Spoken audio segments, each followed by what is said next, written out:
7 races in, the NASCAR Craftsman Truck Series has been action-packed and full of surprises. Early on, number 16, Ron Hornaday, built a point lead while champ Mike Skinner struggled. But once Skinner came to life, he proved a match for Hornaday and everybody else. He finally won in Series Race 5 at Tucson on ESPN, and he must have liked it because he hasn't lost since. Next up, Skinner goes for 4 in a row at Bristol Motor Speedway.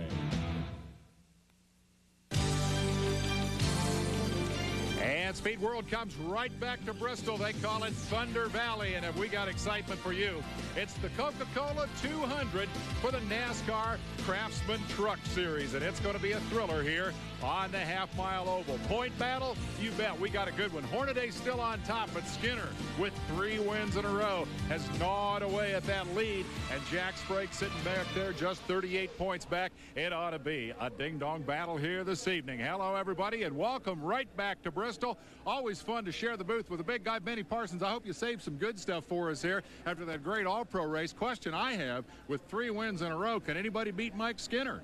We thought coming into Bristol that Jimmy Hensley might give him a run for his money. Hensley last year was going away in that 30 Dodge until the engine broke. But Jimmy Hensley this afternoon in the last practice session crashed the Dodge, had to go to a backup car. All he got was 2 laps. Was that enough to make any difference? And Joe Ruttman won the race last year in the Ford. This year he's driving for Jack Roush. We thought maybe he would contend. He qualified 6th. The question is, can he get up front and do something with that 3 car? He has been tough, especially these last 3 races. Well, coming from the back is nothing new at this joint. In fact, last year, well, we had a story just like that involving our pole sitter. Marty Reed's going to cover the pits tonight, and he started his day at the driver's meeting. Marty, what's the story? Guys, you remember last year Mike Skinner qualified on the pole but was sent to the back because he was late to the driver's meeting? Well, he promised his crew this year he would be one of the first, if not the first, in this room for the meeting. It's just a few minutes to go. Let's find out. All right, as you can see, there's quite a crowd in here, and let's see. Let's scout around. Is he here? Yes. Ladies and gentlemen, we have found the man. Yeah, look at him. He's got this grin on his face. Hey, I got to ask you, let's see, a few minutes to spare. Oh, look at this. You even have an alarm clock. Folks at Bristol here gave me a little reminder here. They said, maybe you can make it this year. So I walked in here, and I seen 3 or 4 other guys that missed this deal last time. So we was all the first ones here this time. As far as the race tonight, what do you expect? I know you're not going to give trade secrets in this room.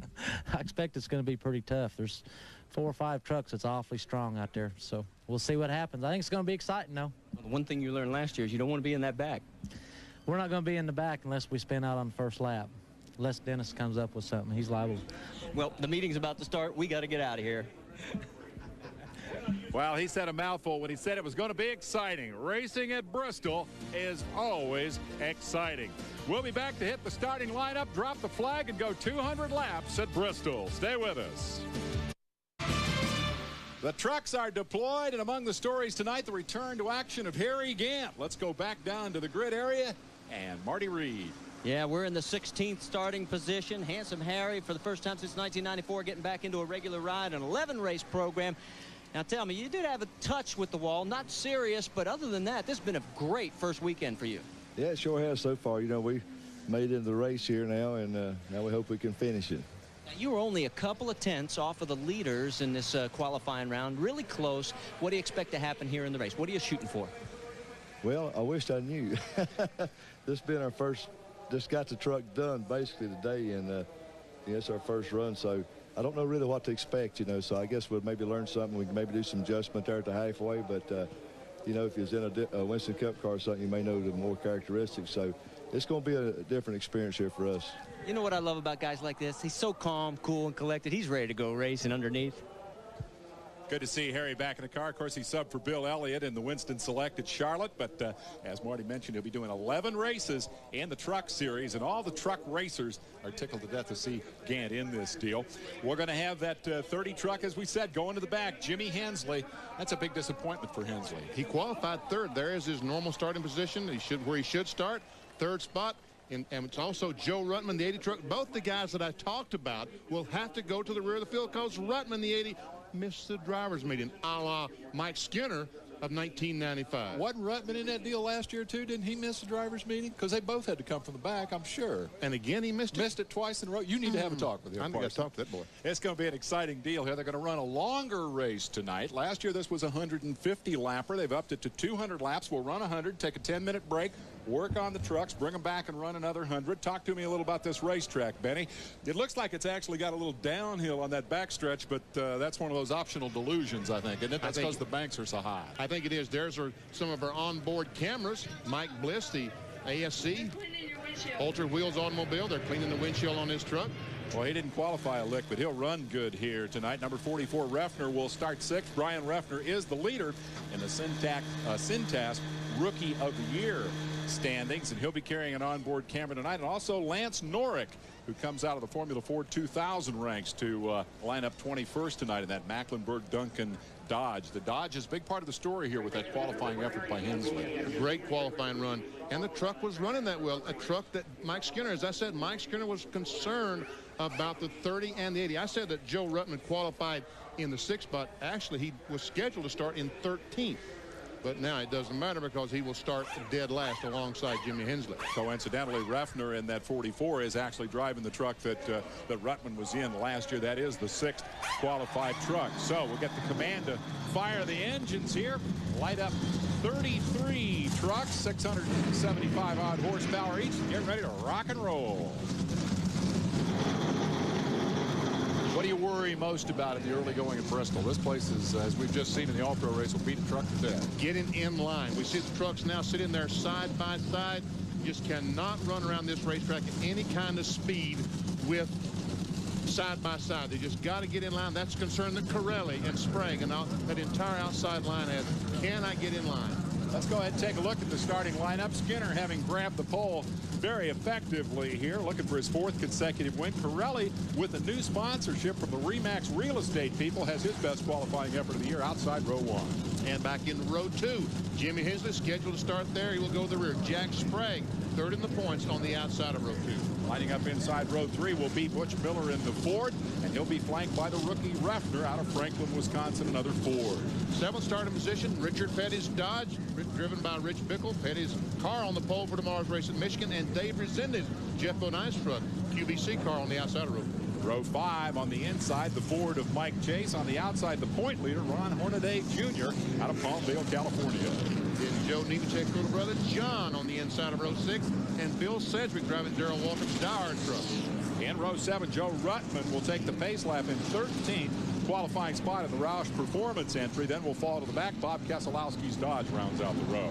And from Wilson, North Carolina is Randy Renfro and Harry Gant, his first race of 1996 in the truck. Mike Bliss almost crashed in qualifying. He should be a lot better than 17th tonight. He's flanked by the birthday boy, Jay Sauter, turning 34 tonight. Row 10, Bobby Gill out of Georgia, and Walker Evans of the off-road fame. Lance Norrick is your 21st starter, flanked by Gary Lloyd, former crew chief for Frank Davis, now driving a truck.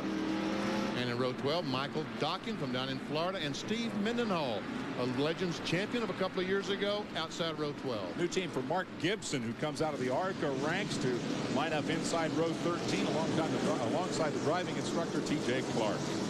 Back in row 14, last year's Winston West champion, Doug George, and Andy Ginsman out of Toledo, Ohio. Row 15 has Bob Brevac on the inside of Ashland, Wisconsin, with Kenny Allen out of Shelby, North Carolina, a Ford and a Chevy. Row 16 out of Norfolk area, Joe Gaeta and Jimmy Davis out of Indian Trail, South Carolina. And how the heck did he make it here? Well, the hard way. Mike Perlberg come all the way from Seattle, Washington, broke down the transporter on the way, rented a U-Haul, hauled her in here, didn't get time to qualify. He'll start 33rd. Taking a look at the field as they come around, we have 27 Chevrolets, 5 Fords, 3 Pontiacs. Whoa, wait a minute. You buying that? I ain't buying that. We might have 3 Dodges, and I know there's no Oldsmobile trucks in there. That's that new Oldsmobile truck that just revealed 5 minutes ago. You heard it here first.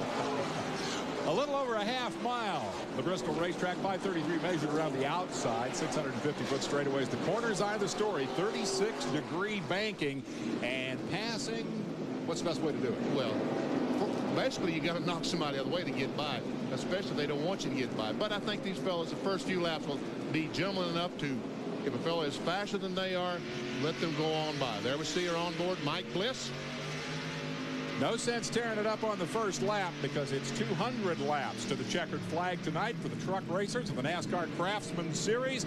And less than a lap from the fall of the green flag as Mike Skinner, from his second pole position of the year, sets out in search of his 4th consecutive victory and the series point lead. Skinner on an absolute roll after a slow start. Boy, he's been tough all day. He was fast in final practice. The car just looks like he's driving around the racetrack without any effort whatsoever. I'm talking about Mike Skinner in the 3, the Goodwrench truck. The Pace truck is off the racetrack. We are going to be in action in just a second. Hang on. Skinner looking for the green. Corelli on the outside. The flag is in the air, and Skinner gets the jump in turn 1. 5 wide down the back of the pack. Corelli to second, Miller to third. And Sprague on the outside, a terrible, terrible start. Moves back to 5th spot. That truck did not come up to speed at all. That's out of the Hendrick stable. Now let's jump on board with Mike Bliss. That's Randy Renfro right in front of him. Down the backstretch here at the Bristol Raceway. On the outside is Harry Gant, caught out on the outside. Well, you use every bit of this racetrack all the way down to the edge of the banking and then all the way out to that outside wall. 16 1/4 seconds to go a half mile. That's hustling. It is hustling. There we see Bickle blowing by the 98 of Butch Miller. Yeah. Went by him in a hurry. There's the 13 of Jimmy Davis and Mike Hurlbert.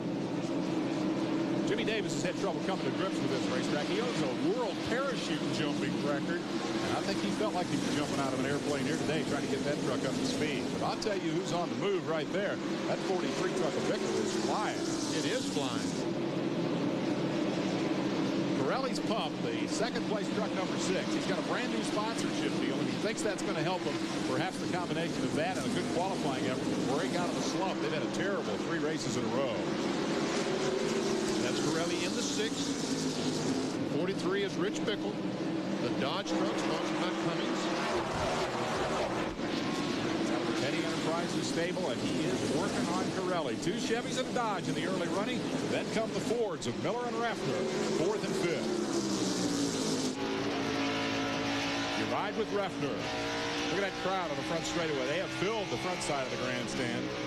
And he's on the inside of Miller. Taking away that 4th spot does Refner. And he has it. Refner's had a heck of a season here, blowing everybody away in the rookie standings early. Meanwhile, back in the back of the pack, 80 is Rutland, 30 is Hensley. Starting in the back for different reasons. Rutland missed the drivers' meeting. Hensley crashed in final practice. They're both on a mission here to get to the front and hurry. The 15 truck that they went by was Mark Gibson. First time out this year in the Craftsman Truck Series. The Ortho, green and yellow 21, Doug George. West Coast champion of NASCAR, coming back to try the Truck Series. There's rubber closing on the back bumper of Michael Dockin in 64. And some heavy damage to the front of Dockin's truck. He ran the back of someone early on. You can see the hood is all bent up on Dockin's truck. Aerodynamics don't count for much of this joint, though, do they? No, it really doesn't. And we see some smoke from the fender. The right front fender is rubbing the tire on Dockin's truck. Sparks here and there from some of these trucks. What's that about? That's just the chassis bottoming out, because when they go in the corner, the centrifugal force is so humongous, the chassis goes down, bottoms out against the surface, and therefore throws up the spark. You talk about a rock on a spring racetrack. Is that what this place really feels like when you're driving? Like a rock being swung around on the end of the string? It really does. There we see Harry Gant on the inside of Jay Sauter. And Lance Norick is going by on the outside, trying to go by. Harry nails it. Yes, that's Harry, the 33. Westview. There's the leader of the race, Skinner. Been able to put a couple of car links on Corelli. Corelli continues to try to deal with Bickle here. Bickle didn't go out to the road race, the last event on the circuit in Topeka, Kansas. Instead, he went up to Slinger Speedway. I'll bet you've been to Slinger. Won the big Slinger National up there. First win in that event for Dodge, and he was pretty pumped up about that one. You see once again Harry Gant. There's Bobby Gill, Mike Bliss, Jay Sauter. That's Felix Abada's truck, the 42, the red and blue truck, and Rutland. Well, we got a crash. Around goes 11 of Mike Hurlburt. And who else is going to get involved before this is over? Steve Mendenhall, that's him sitting backwards up against the inside wall, the 32 truck. Tough break for Steve. 15 laps in, we catch the first caution. How about Hurlburt? Comes all the way from the Pacific Northwest, blew up the transporter. Now he's wrecked the truck. He does not have fond memories of Bristol. First caution of the night. There's Hurlburt's machine. Badly beaten up in the front. Take a look and see if we can figure out what happened here. We can see Hurlburt. He gets tagged. Someone gets sideways coming off the corner of the white truck. That might be Gary Lloyd. Well, I don't say because I don't know. But anyway, the truck gets sideways, comes off and tags Hurlburt and sends him into a spin. And then the traffic jam behind him as everybody tried to avoid. That was not Gary Lloyd either, because I saw him afterwards. Look at Ruttman as he came charging up the inside, saw it developing, went down to the apron on the 80 and managed to avoid all the tangle. Might have been Randy Renfro that we saw. A white truck anyway. It doesn't matter. There's the results. Hurlburt's truck is hurt and the hook is on it. We'll take a break and come back with more. We're at Bristol Motor Speedway, the Coca-Cola 200, led by Mike Skinner in the early running.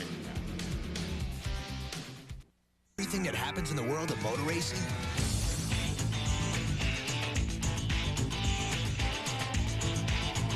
You drive with us.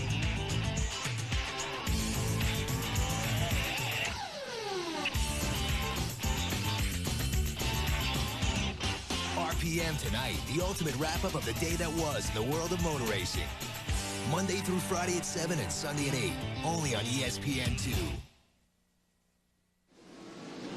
We're back just in time to go green on lap 19 as Mike Skinner picks up where he left off, opening up about a 4-truck lead over Pirelli on the restart. That number 43 Dodge of Bickle hangs on to the 3rd spot, and Brian Rucker in 4th.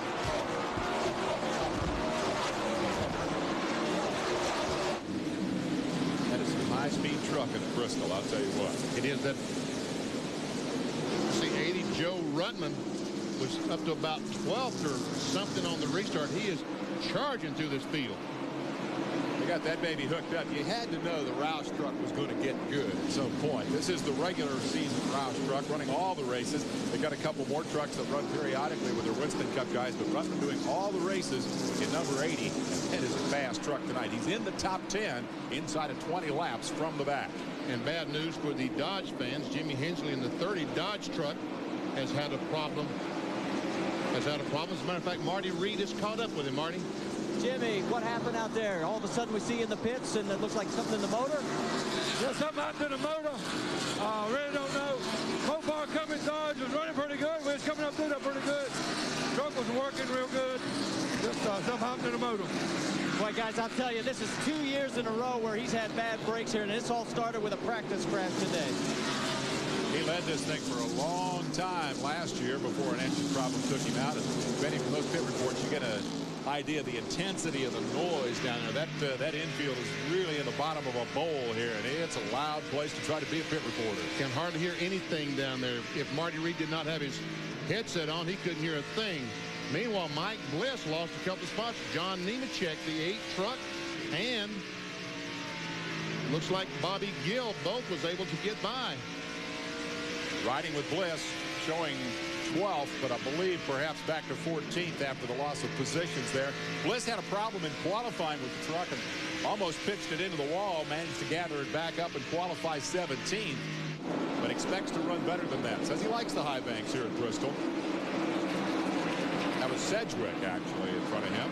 And speaking of Sedgwick, want to say hi to... That's Bobby Gill. I'm sorry, you're right. That was Sedgwick last year. Yeah. Sedgwick has moved over to the Darrell Waltrip camp and is racing a truck here called Virginia. It's got 5 races on it. They said, we're not going to put new body on it for Bristol. We'll run Bristol and then we'll reskin it, because at Bristol, Darrell told him the trucks will beat up the inside and the wall will beat up the outside, and we'll need new fenders all the way around when we're done. Corelli, a great run tonight, not letting Skinner to get away. That's Corelli in the red and white 6. Mike Skinner in the 3. Just a few car lengths behind, and meanwhile, they put about 10 car lengths on Rich Bickle, the 3rd place truck. They have set sail, and traffic will begin to be the issue for the leader, Skinner. 1 won at Tucson, got things rolling, then won in Colorado, and took his first road race win in the last outing in Topeka, Kansas. Skinner in the Black 3, Richard Childress stable.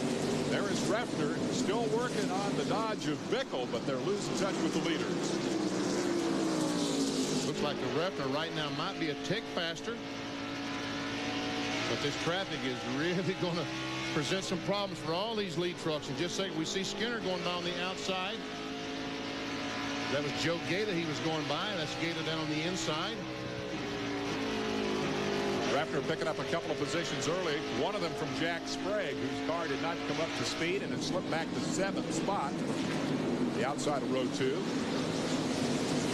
Now Refner getting some pressure from Butch Miller. Well, he lost 4 or 5 car lengths trying to get by the Gaeta truck. This is the look out the front of Refner's truck. 32 years old out of Wisconsin Rapids, Wisconsin. The 1995 ASA champion. And Joe Ruttman is still coming to the front. The 80 truck, that's Dave Resendez, the winner of the first truck race of the season in Homestead. They get harder to pass when you get closer to the front. Don't we sure do. That's the 7th, 8th, 9th place trucks right there. The 24 of Sprague is in 7th. The 7 is Resendez is 8th, and now we see Ruttman in 9th on the inside, trying to get on the inside of Resendez, could not quite make it. And there's nose to tailgate, aren't they? Can't get him a whole lot closer than that. Ruttman looking, working on him, trying to find a way around, trying to get to the front for a rematch with Skinner from a year ago. They both started at the back. Skinner spun Ruttman out right before the halfway break, and Skinner was sent to the back of the field. Did the halftime break, came back and crashed in the second half. Not a great night at Bristol. The man who currently leads and is seeking his 4th consecutive win. But Ruttman is on a mission. He's come from 33rd starting spot to 9th early on.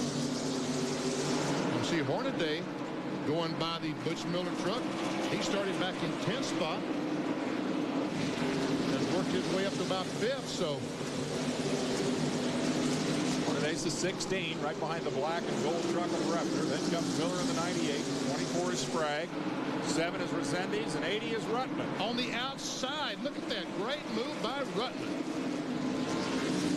We're going to get a quick commercial break. It's wild action at Bristol. They're running 3 wide through the turns, and that's tough to do. On this joint, Skinner leads. We'll be right back.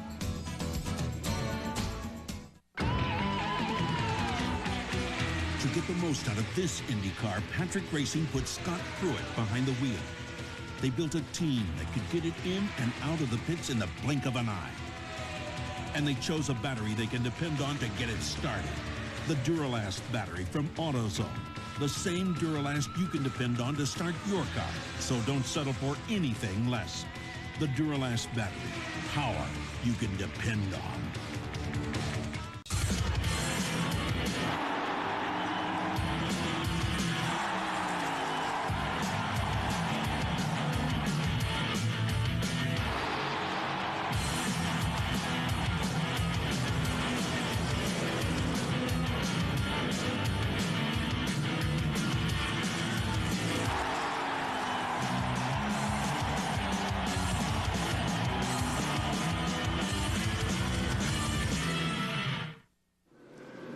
Back at Bristol, we're under caution for the second time tonight. Came on lap 42, and here's why. Randy Renfro's inauguration in the truck racing business comes to a bad end. Looks like he had a left front tire go flat, and when it did, he just simply tore the left front fender off the car.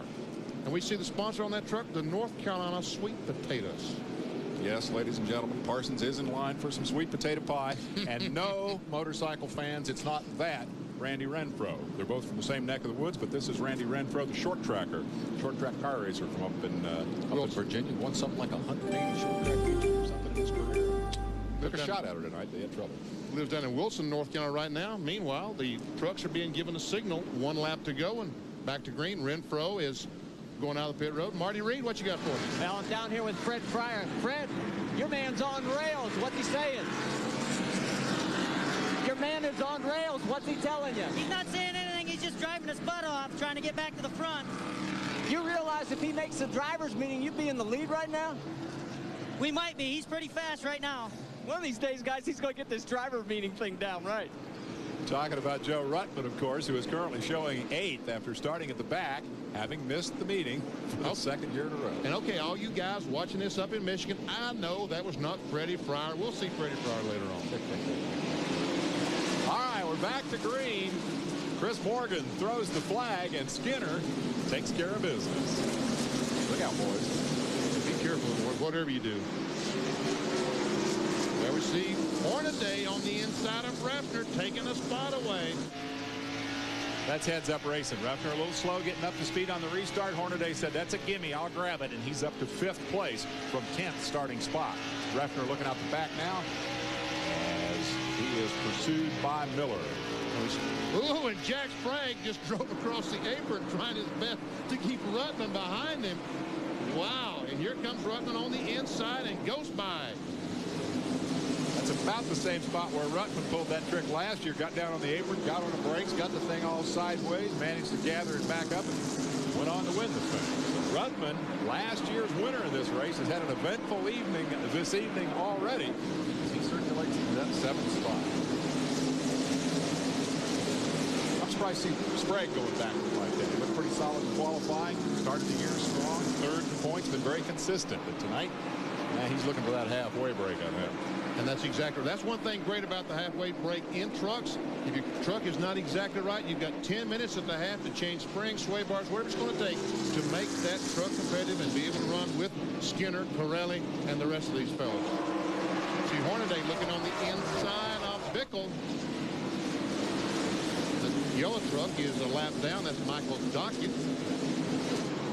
Hornaday bad wanting to get up there and mix it up with Skinner because Skinner is within 9 points of the point standings. Hornaday still holding on to the lead that he's had since race 2 with that blue number 16 owned by Teresa Earnhardt. Now he's got Refner up on the inside of him, and Refner will reclaim the spot.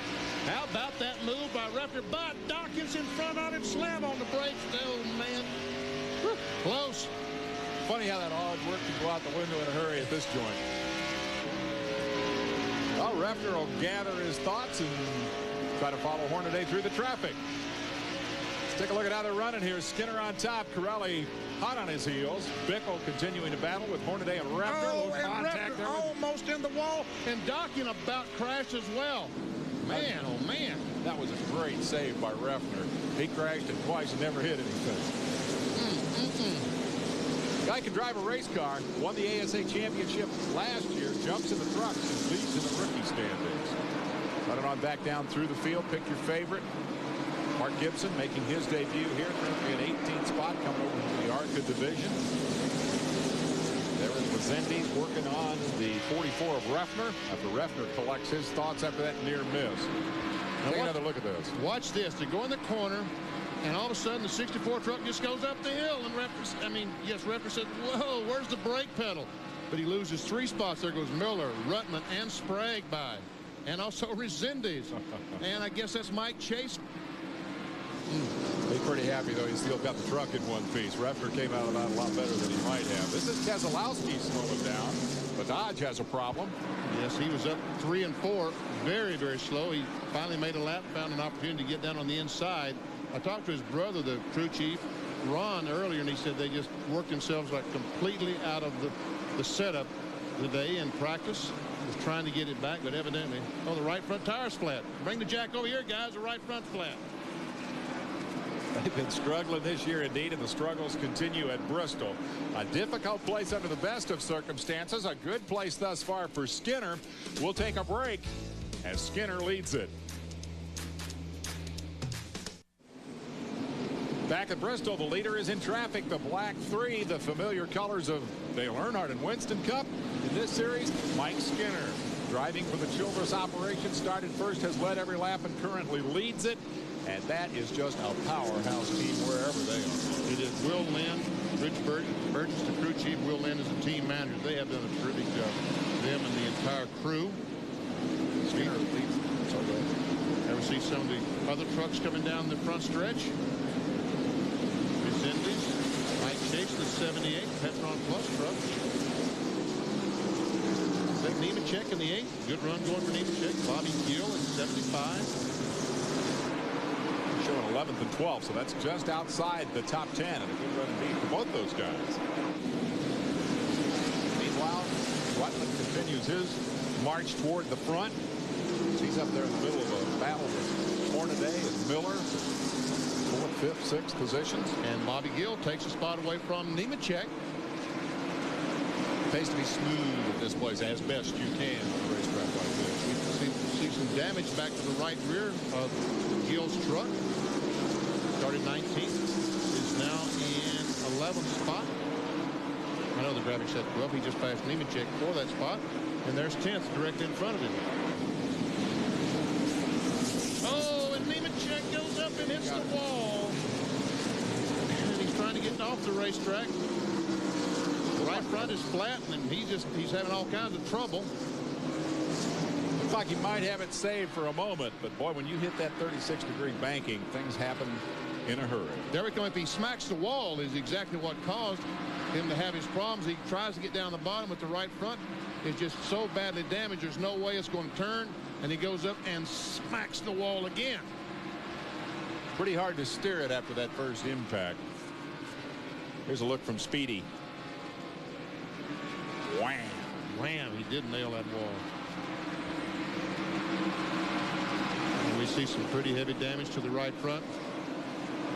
Marty Reed. Well, guys, what I think may be the problem, it may have been the right front tie rod just snapped because they've got a piece out here ready to go, and they're working on this right front. We'll keep you posted. The way he hit the wall, Benny, it certainly didn't appear. I mean, you don't just drive it off in there and hit the wall like that. It wasn't a glance. He hit it a ton. So something breaking might be a good bet. Leader in traffic, and Corelli may smell an opportunity here. There goes the black 3, slipping by on the bottom and picking up one spot. Now he's working on Doug George, who is back after losing a lap. He apparently had a flat tire and had to go to the pit, so he's off the pace. But Corelli in the 6th is hoping there'll be an opening here and he can sneak by. Walker Evans in the middle of that sandwich, number 20.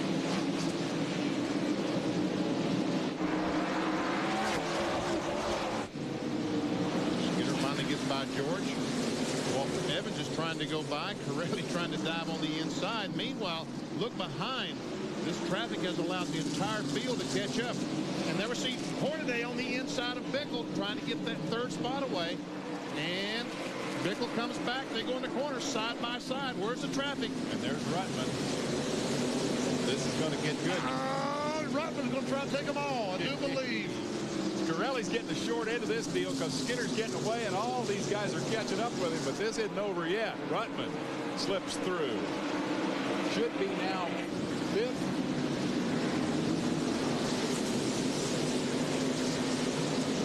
Oh, and there's a little bit of a bump on Sprague from, looks like Kenny Allen. Around he goes.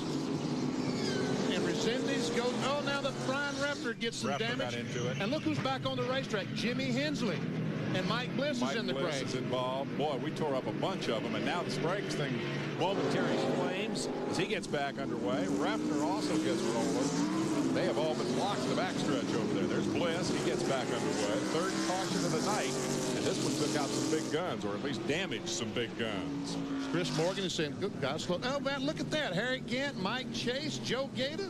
I didn't see all those trucks. When did this happen? How did this all happen? We'll take a look. It started with Jack Sprague as they came off turn 2. Just a little bit of a bump from Kenny Allen. Around goes Sprague. Now then, the smoke is so much as he nails the gas. And there we see Joe Gator in the 71 car spinning sideways. Down comes the 44 car. I guess the Mike Chase car. And wow, look at Brevac come slamming in there. That was a 31 truck, Bob Brevac, and he's just trying to start the truck. That's no cause for alarm there. And then in the midst of all that, Gant had no place to go and ran into the back of the 2 trucks that were stopped up against the outside wall. Watch this. Watch Resendiz go through here. Excuse me? Folks, you see what they see? That's about exactly what they see. Nothing in all that smoke. Bobby Gill just drives through the middle of it. So Bliss's tough night continues. Marty is there. Yeah, they've got damage on the left front and the right rear quarter panels, and they are working to just free up the wheels. That's all they're going to do. Is going to be a lot of tape on this thing. It doesn't look anywhere near as pretty as it did at the start of this race, but this Ford's going to get back into the contest. Waiting to see if Refner has to come in. He ran over some of his own debris. I'm worried about that right front tire. We'll keep you posted.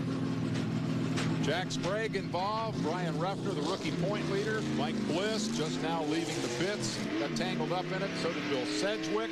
Harry Gant, you saw, got tagged, or actually ran into it after it was pretty much stopped. Mike Chase and the 31 of Bob Brevac. And the Chris Morgan is waving the red flag. They're going to stop this race to clean up that mess on the back straightaway. Marty Reed? Yeah, we've got Brian Refner in, and just take a look at the front windscreen. It is spewing water from underneath. It looks like Refner's day is going to be done here. We're going to see if we can get a look underneath. Yeah, you can see the water just gushing out from underneath. It's spraying everywhere. Their race is over, guys. Yes, it is. So Refner will lose a bunch of points in terms of the rookie chase here. He qualified 6th. Was running inside the top 5 at the time of the tangle, and here's what it looked like from his perspective. Now, he don't have a broken radiator right now. But he's fixing to. But he's fixing to, yeah. It's going to happen right there. Now he has a broken radiator. Bliss also had an onboard camera and is also out of it. And here's what that camera saw looking out the back.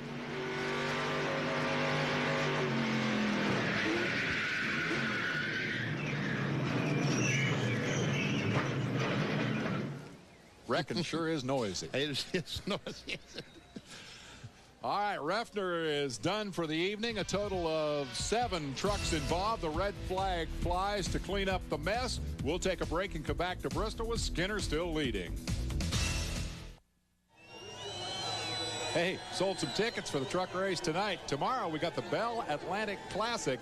That's the senior PGA Tour with Jim Colbert, the defending champion, trying to become the first player in the history of the tournament to win it back-to-back. We'll be covering it for you at 2 o'clock Eastern Time, 11 Pacific, live from Malvern, Pennsylvania. So you golfers be sure and tune in. These folks are going to party tonight after this baby's over. We're going to go down to Marty Reed and see what's up with the Cintas Rookie of the Year leader. Well, I'll tell you what, the red flag may be a blessing in disguise because this 1-800-COLLECT team is going to try and put this truck back together. Now, remember, they cannot work on the vehicle until the red flag is over. Now, the trucks have refired, so now the crew is going to go to work. Brian, while we get a chance, let me talk to you. What happened out there? Well, the lap trucks just aren't giving the leaders any room. You know, we got screwed early in the race and fell back a couple of spots. And that's a shame because the 1-800-COLLECT Ford was really running smoothly. He was biding our time. And lap truck got into Jack, and Jack got sideways, and I saw him turning and slow down. Somebody got hard into me and kept pushing, you know, never got into brakes and turned me around. And that's just a bad deal because we were going to have a good run today. Well, guys, they've already got the radiator. They are working on this, and it looks like they're going to try and put this thing back in the show to score as many points as possible. Refner leads the rookie standings by 13, or check that, by 23 points. So getting the truck back underway would be very helpful in that effort. Bliss is running again. We'll take a break and come back with the restart. We're back in Thunder Valley. Find your favorite. We'll run down the field. Skinner and Corelli running where they started. Hornaday has come from 10th. Ruttman from the back row to 4th. Pretty impressive indeed. Bickle, Miller, and Resendiz have been in a position battle for about the last 20 laps before this big wreck that involved Sprague and Bliss and Refner and others. Gibson up to 15th. 16 through 30, T.J. Clark. There we see Cedric, Darrell's truck involved in that crash as well. Mike Chase, his truck heavily involved. Joe Gato involved. I guess I have 7 trucks involved. Jimmy Hensley had some trouble early, came back to get in the wreck.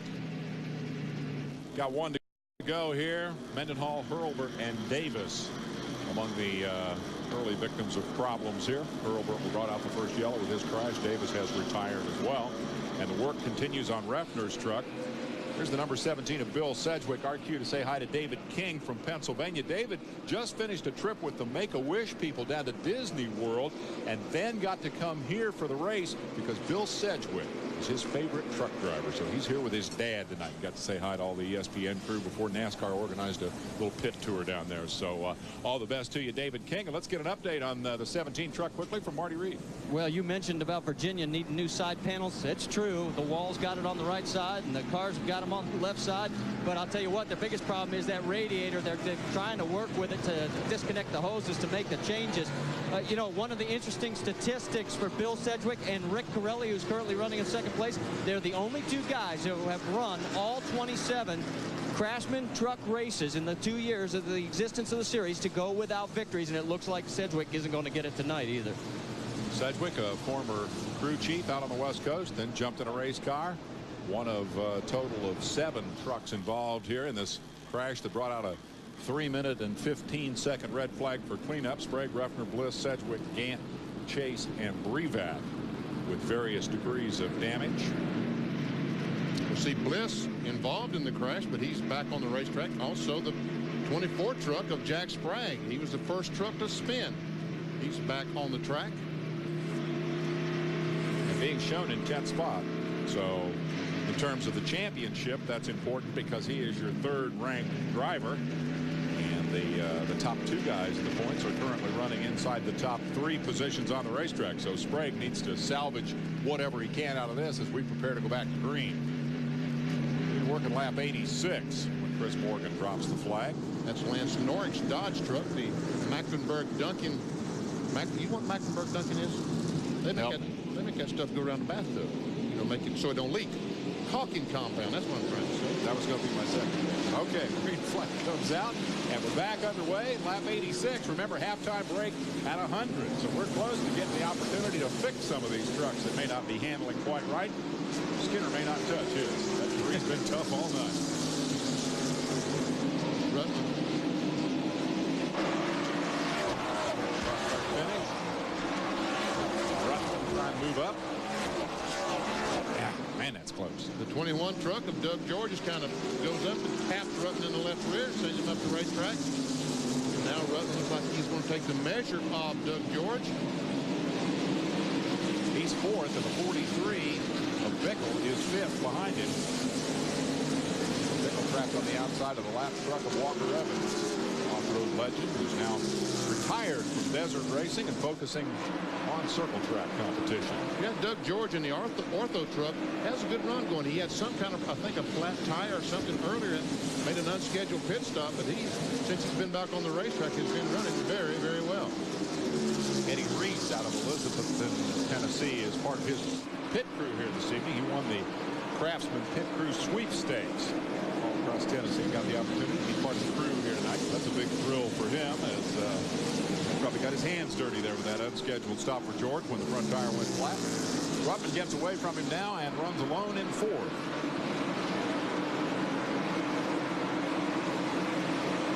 Bobby's 6th. Bobby Gill is 7th, trying his best to get by Resendez. Tries to drive up on the outside because of the slow truck of John Nemechek, and almost gave the spot away to Jay Sauter in the 42. Gill out of Dalton, Georgia, doing a good job here tonight. Started 19th.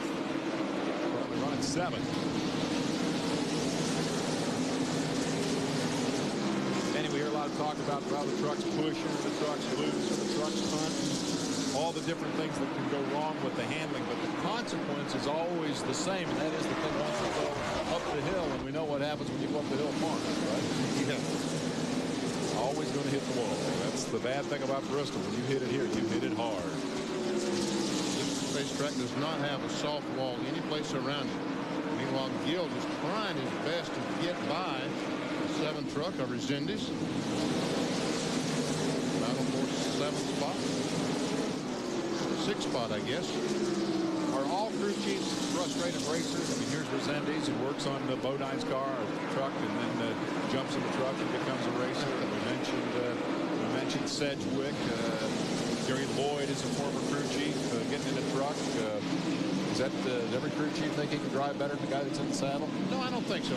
Some crew chiefs just simply do not want to be a driver. Now, Skinner, what is going on here? Look, Corelli has closed up right on the back bumper. Is just Skinner trying to make it look good, or does he have a problem? Skinner's led it from the get-go.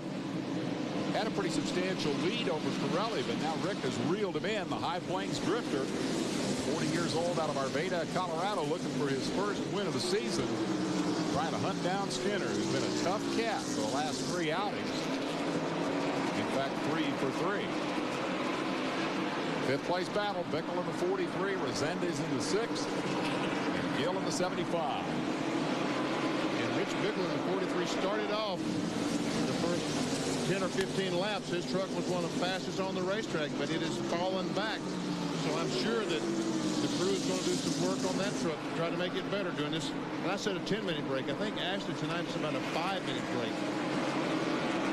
Put the pressure on him to get that work done in a hurry and get him back out onto the racetrack. That break is coming up momentarily.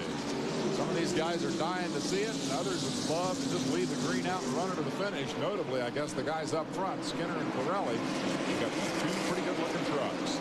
And Skinner wants very much to lead off the line because it's worth $10,000, and here he comes. Takes the caution flag. He will win the $10,000 Gatorade Halfway Challenge. So we'll have a 5-minute break. Dial in a little better setup on the trucks, and then run the 100 for the big money. We'll take a break and be right back. When the Hendrick team switched to Quaker State this year, I was talking with my crew chief about it, and he said they ran through all these tests. The dyno, camshaft test, and all these others, right? And the stuff beats all their standards. So I said, but don't forget, we won 8 races with last year's oil. And he said, yeah, but don't you forget, we also lost 24. Tough crowd. Hey, guys, come on. Quaker State exceeds the highest standards for engine protection.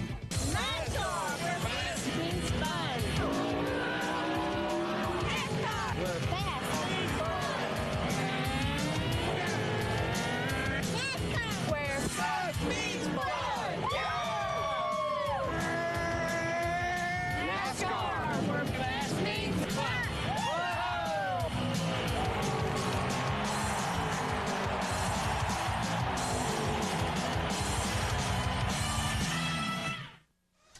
We're back at the Coca-Cola 200 at Bristol Motor Speedway, and action in pit lane is getting fast and furious during the halftime break. Now, you're looking at the action on the number 3 truck. That's Mike Skinner's vehicle. They are working on the track bar. They're going to lower it a little bit, see if they can get things going here. Let me see if I can poke my head in here and get a quick word with Mike. Mike, got a second? Looks like they're working on the back. They said they're going to lower the track bar. What are you hoping to correct? Well, we're trying to tighten this thing up just a little bit. She's a little bit loose, and I know there's some good trucks back there that's going to be coming. I know the 6 truck, they're going to work on theirs and try to make it a little bit better. Thing seems to be pretty good on long runs. It's real quick for 2 or 3 laps, and then it slows down, and then as it goes on, it gets a little bit better. But I think we're in pretty good shape. We're just going to make some real small adjustments on this thing and see if we can get out over the top 5. No offense to the 6 truck, but I think you better keep your eye on that number 80. He's getting for it. Yeah, the 80's coming fast, but he's still got to get by Hornaday, don't he, or did he already? Not yet, not yet. We're going to go check on those guys next. We'll see you back out there. Hey, passing Ron Hornaday ain't no easy task. Yeah, this guy knows. He's tried a couple of 100 times. Getting a nice cool drink. There's Rick Coretta, the 2nd place truck. Remax, brand new sponsor on that vehicle. That's the people sell houses, right? That's it. They have a new slogan. In the race to sell houses, or Remax will be first, or something to that effect. They're going to really make a big deal out of this racing sponsorship. Here's Ruttman, the guy we've been talking about. He's up to 4th, having come all the way from the back. What would you predict there, Benny? Would they make many changes on that truck? Looks like they're working on the front sway bar. I don't know if they're changing the front bar, or just adjusting it or something. It appears to be working on the front stabilizer bar. Indication from Skinner that they were pretty good, I'd say. They've led this thing from the get-go, although right at the end of the first half, Pirelli was able to reel him in. I was stopped. They booted. This is Bliss. I think he's talking about the crash over there.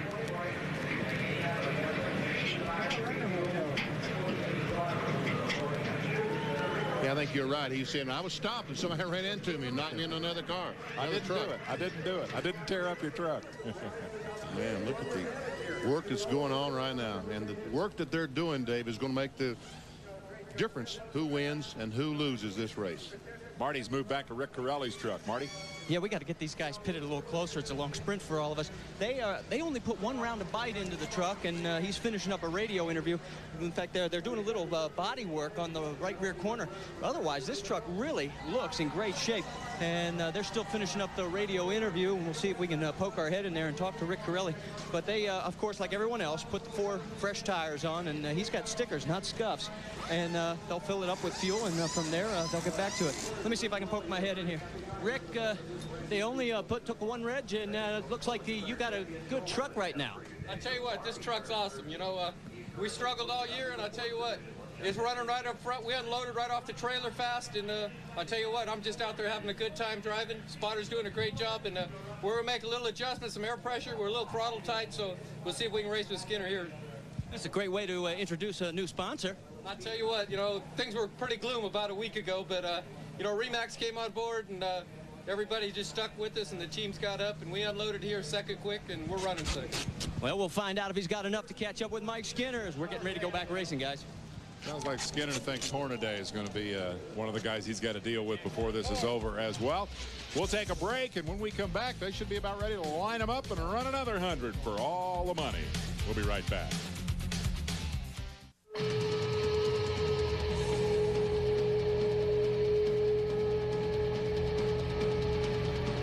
They'll pour into Portland for the Budweiser G.I. Joe's 200 Sunday on ABC Sports. The moon over Thunder Valley. The X Games about to crank up. How about it? You ready for more? 400 athletes, $300,000 in prize money. They're going to do it all. Water sports, bungee jumping, aggressive inline skating. The list goes on. We've taken a poll and decided that we should enter Benny Parsons in the sky surfing rather than the street luge racing. I don't know, BP, did they let you vote or not? I don't think I got a vote on that. It'd take an awfully strong parachute to keep me in there, I'll tell you. June 24th through 30th. It will be big, and it will be on ESPN and ESPN2, so check it out. I guarantee you we're going to see our share of excitement, extreme excitement here this evening as Ruttman tries to complete the job about, what, 90% of which he did in the first 100 laps. He's gone from the back to 4th. Let's get an update from Marty Reed. Well, you want to talk about confidence. I asked the crew, what changes did you make? I said, we stuck on 4 tires and fuel, and that is it. He said, in fact, we're sort of hoping that the tires are the key for us because that's the only thing we can find wrong with this thing right now. Wow. Nice situation to be in. Average speed for 100 laps, 78.113. A lot of caution slowing the field there, and of course the red flag as well. But the story all night has been Skinner with Corelli chasing. Hornaday again coming from 10th. Ruttman we've documented from the back. Bickle, Resendiz, Gill. As you pick out your favorites further back, Butch Miller struggling a little here tonight. Bliss hanging on despite a world of problems. Harry Gant back in 17th after being involved in the crash. Dockin involved, Keselowski. All these trucks that we're seeing have had some problem or the other during the evening. And Jimmy Hensley back in 30th spot, the last page. Those 3 trucks are out of competition here tonight. If you've just joined us, Rick Crawford won the All-Pro race in front of this huge crowd tonight at Bristol. The backstretch grandstands are closed because they're doing construction at this place. The local paper talked about the presentation that they made to the Chamber of Commerce. The plan is to seat 130,000 people here at Bristol Motor Speedway within 2 years. I think that should end all doubts about the future of this place. That's about 50,000 more people than they have now. But they have a huge waiting list, people wanting tickets to come see the Winston Cup event here at this speedway. Folks, it is, you think this is exciting? The Winston Cup race is just as exciting, and for 500 laps. It's quite a place, quite a racetrack. All the best of the Saturday night bull ring tradition right here with the trucks coming to town for round 8 of their 24 race battle for the championship, and Skinner emerging over the last 3 races as an absolute powerhouse. Brian Refter looks on the outside at Butch Miller as they get ready for the green, and we're off.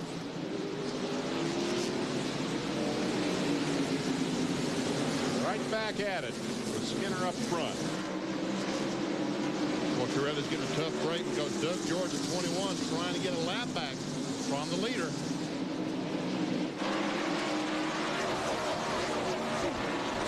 Wow. George, as you pointed out, has been quick since they fixed the truck. He got a lap down. Oh, trouble here for Dockin, showing a lot of smoke. Mike Dockin pulling down to the apron. The hood is gone after an earlier altercation. We should stay green. Meanwhile, Corelli has been able to get by the Doug George vehicle and is trying to set his sights on Mike Skinner. There's Rutman. 4th spot.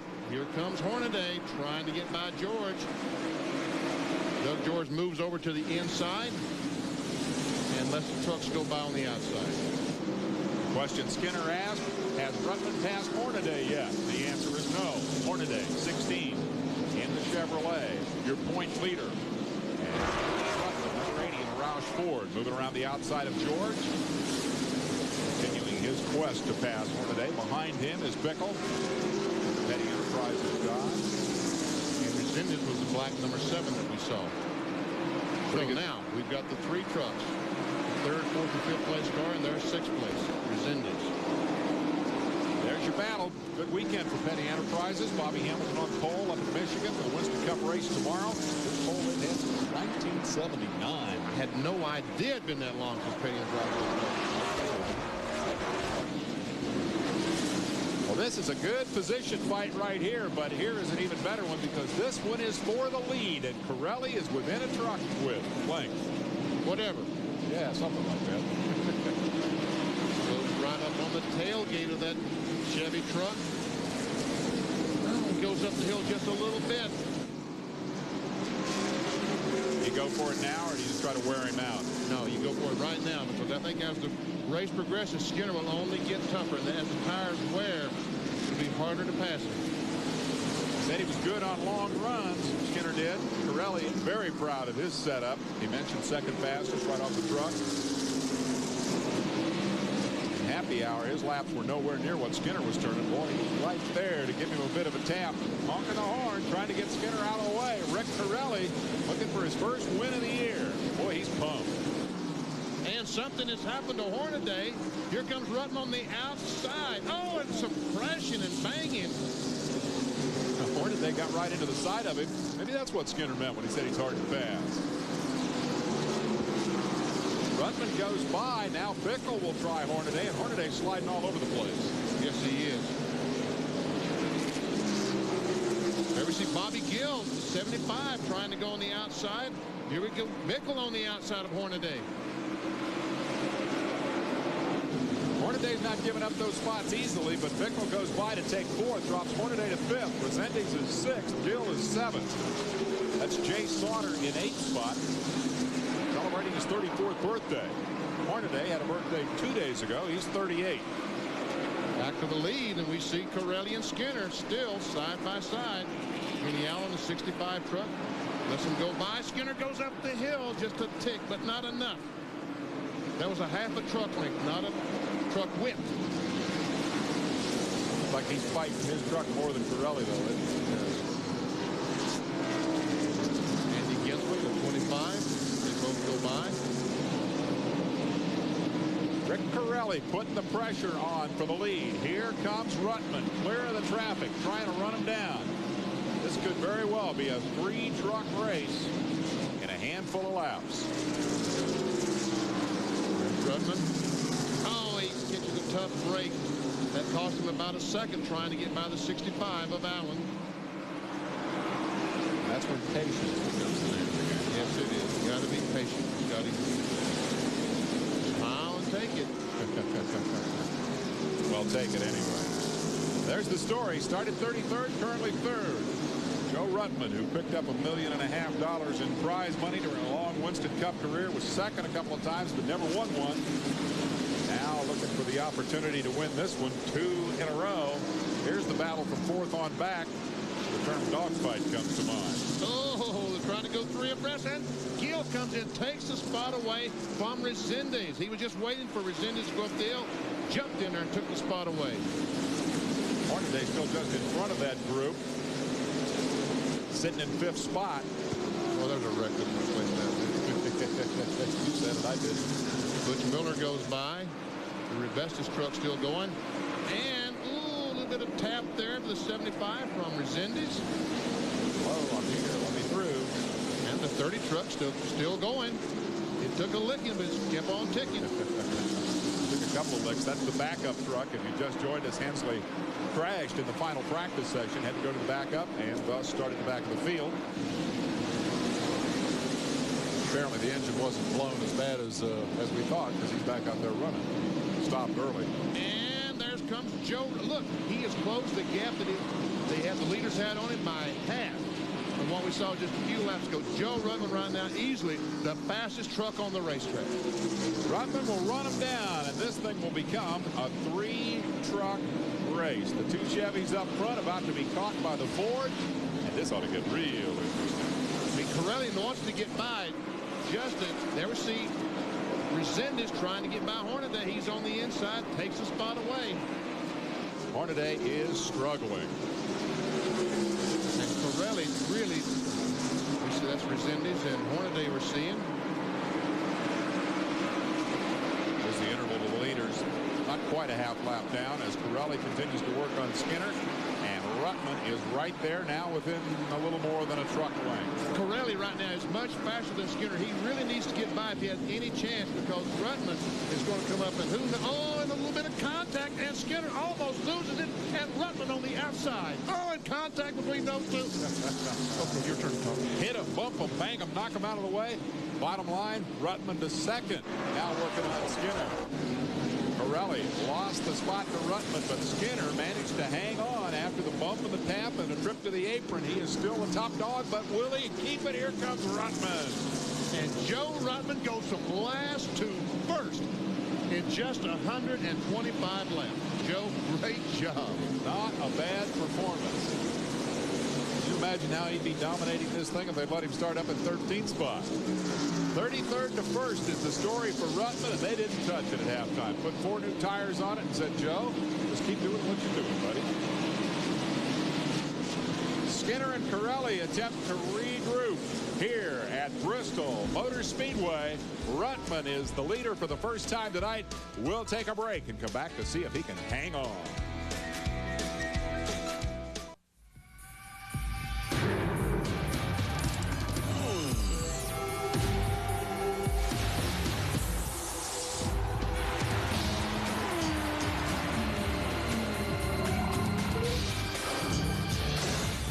Engines perform on race day at the Indianapolis 500. And no matter what machine they're powering, they're expected to put it all on the line all day long. And when it's a Briggs & Stratton engine, well into the night, make sure your power equipment is powered by Briggs & Stratton. Back at Bristol, you're riding with Brian Raffner, who soldiers on in 27th spot after the wreck. Rutman has opened up. That's Lance Norick. Sorry about that. All right. Same story, though. He's soldiering on after the wreck. Look at this. And goes Skinner, by on the bottom. Skinner got loose and goes high, and also getting by is Rich Bickle. So Skinner has gone from 1st to 4th, and maybe 5th because Resendez is working on it. And Dave Resendez, we got to give a call to that QVC truck. He has really been fast the last few laps.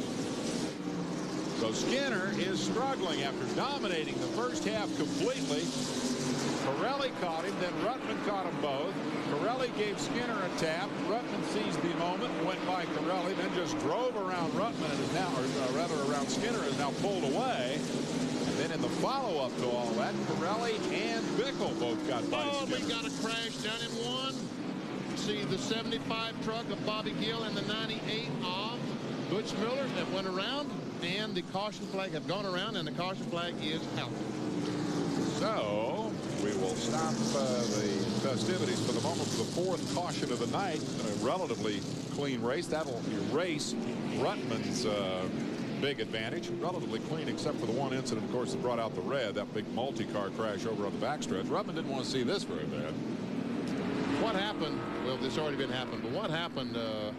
The 75 truck of Bobby Gill, the 42 truck of Jay Sauter got under him coming off turn 4, took the spot away. Butch Miller tried his best to follow Jay Sauter down in turn 1. The 75 of the 98 and 75 made contact, and both trucks spun out. So Butch Miller continues to struggle tonight, has just barely been able to hang on to a spot inside the top 10. Great year. Butch hadn't been as strong this year as he was a year ago. Mike Bliss out there continuing to truck, if you will. We'll take a break and come right back. Back at Bristol, we have just gone back to green. The restart on lap 141, and Joe Ruttman in the Roush number 80 opens up about a 3-truck length separation over Rick Corelli, who has perhaps a couple of truck lengths over Beckel. So now it's a Ford, a Chevy, and a Dodge. We call that parity in NASCAR.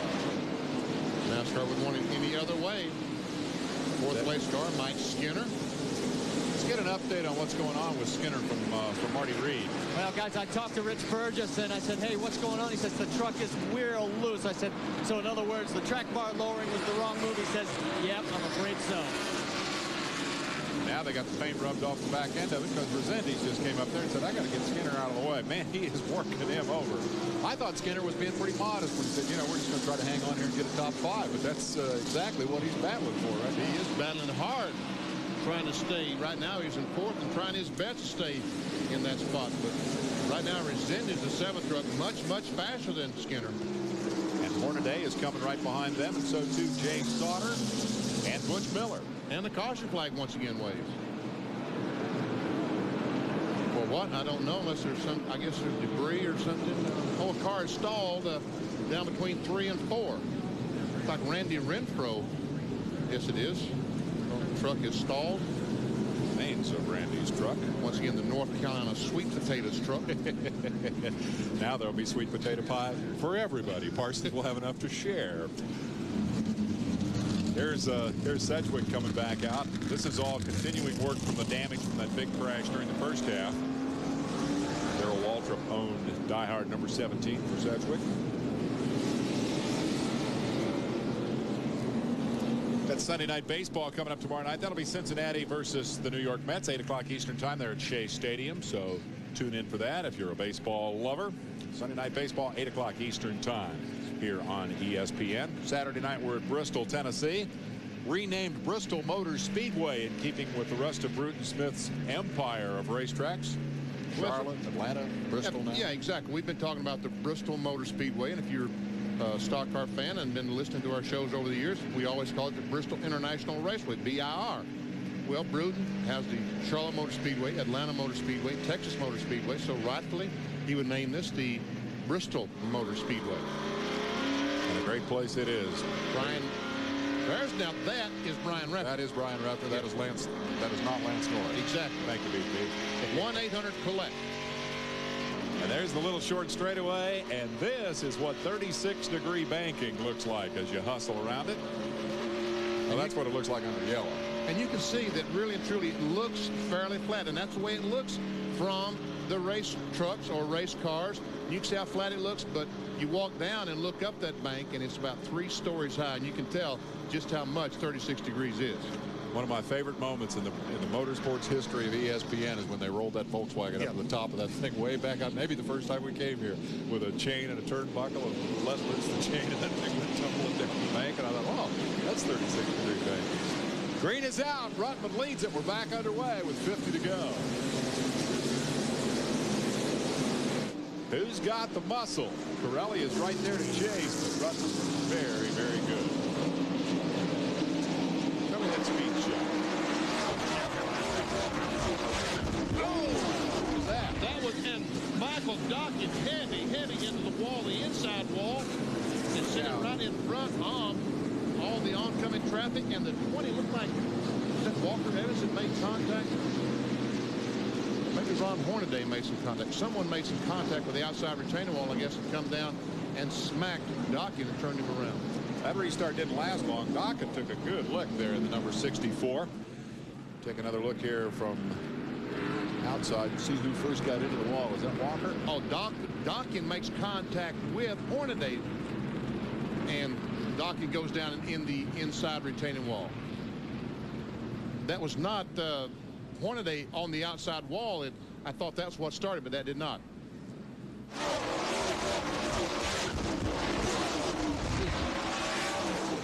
Hurts to listen to it, doesn't it? There really truly was 2 wrecks there. There was this wreck and the other wreck. That looked like Walker Evans that brushed the wall on the speed shot we saw. And we see Dockett going down, being checked, taken down, be checked over. Waving but not smiling. Dockett is all done. The truck is badly damaged, and we immediately are back under caution, so we'll work in another break and come right back. Bristol Motor Speedway, where Ruttman is your leader. Hi, I'm Kyle Petty. Experience a whole new world of truck accessories with Dahl's Better Built products.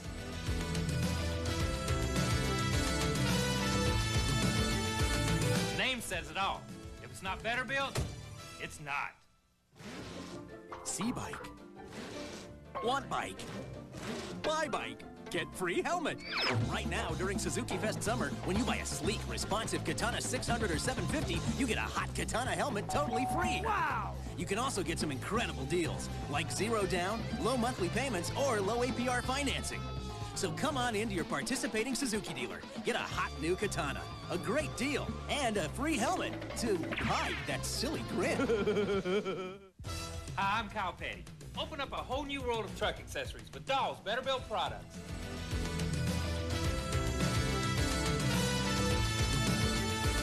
The name says it all. If it's not better built, it's not. Here comes Speed Racer. He's a demon on wheels. He's a demon and is gonna be chasing after someone. Go Speed Racer, go Speed Racer, go Speed Racer, go! Go Speed Racer, go Speed Racer, go Speed Racer, go! Go Speed Racer, go! It's called the Coca-Cola 200. It's coming to you from Bristol, Tennessee. Dave Despain and Benny Parsons up topside. Marty Reed scurrying up and down pit road to get the latest on what's happening down there as we watch Rich Bickle having a great run here this evening in third. Marty, what's going on down there, buddy? Well, I'll tell you what, Rich Bickle's team, I talked to crew chief Mike Cheek. I said, you got anything left? He says, yeah, we think so, but it's too early to show our hand right now. He says, Ruttman is definitely the truck to beat. Also, an update on Hornaday. When the Dawkins crash occurred, he slid into the left rear, cut the tire down. That's why he was in here. So for Hornaday, it was a stop to repair damage from the Dawkins incident, although Hornaday's truck seemed to have gone south on him a little bit before that actual series of incidents and consecutive yellow flags. Hornaday will be shown as the last truck on the lead lap in 11th spot as they regroup for the restart, and we should see the green this time by. Jack Sprague right in front of him, having with a little help triggered that last that big wreck over on the backstretch in the first half. What do you think, Benny? Anybody got anything for Ruttman here? Doesn't look that way, but we'll see. Still 46 laps to go. 44 laps to go, I'm sorry. Green is in the air, and Ruttman picks up right where he left off. Pirelli gets a good break and goes after him. Bickle got a tough break. Walker Evans moved up and held him up for about a half a second.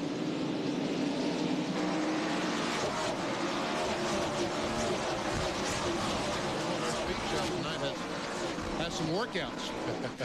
Lucky that camera's still working after that last incident. This is Lance Norrick in the Mecklenburg Duncan in-car onboard camera.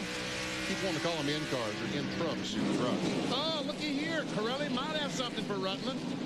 He got close. May have touched him just a little bit to let him know he was there. Pirelli looking for his first win of the year, working on Ruttman. Likewise, as after his first victory in the Roush colors, he won this race a year ago, and Bickle seizes the opportunity to make a three-truck contact.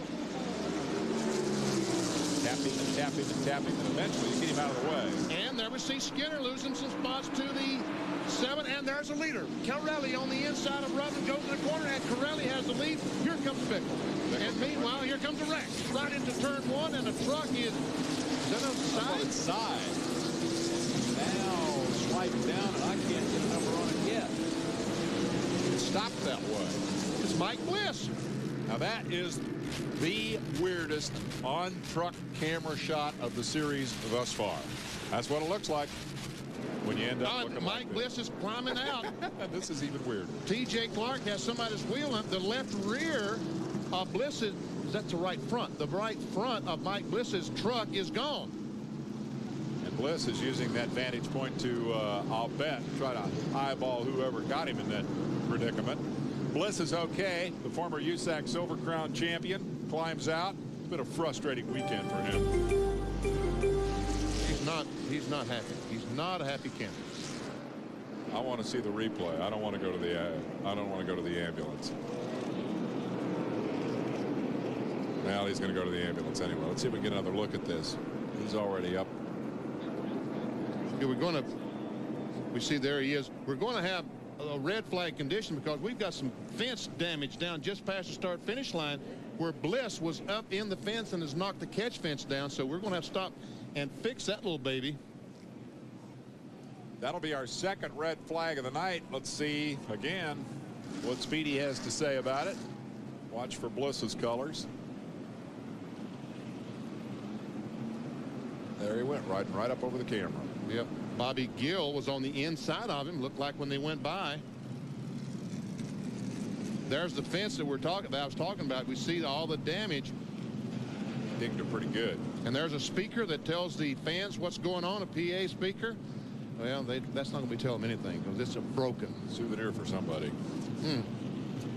Catch fence did exactly what it's supposed to do as Bliss got barged up into the fence. Man, he tore it up a ton, didn't he? Man. The truck from there went all the way down into turn 1 where the banking finally lifted it up over onto its side and it slid back down the banking and came to a halt. Bliss is okay, but very unhappy.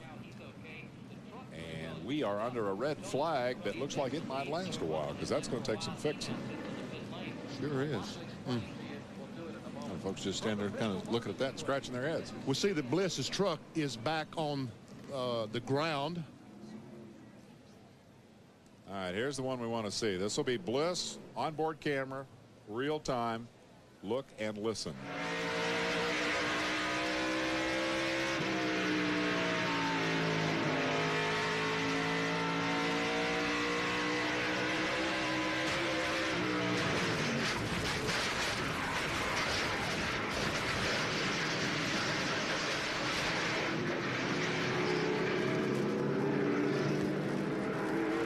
How's that for a ride? That's amazing. That is amazing.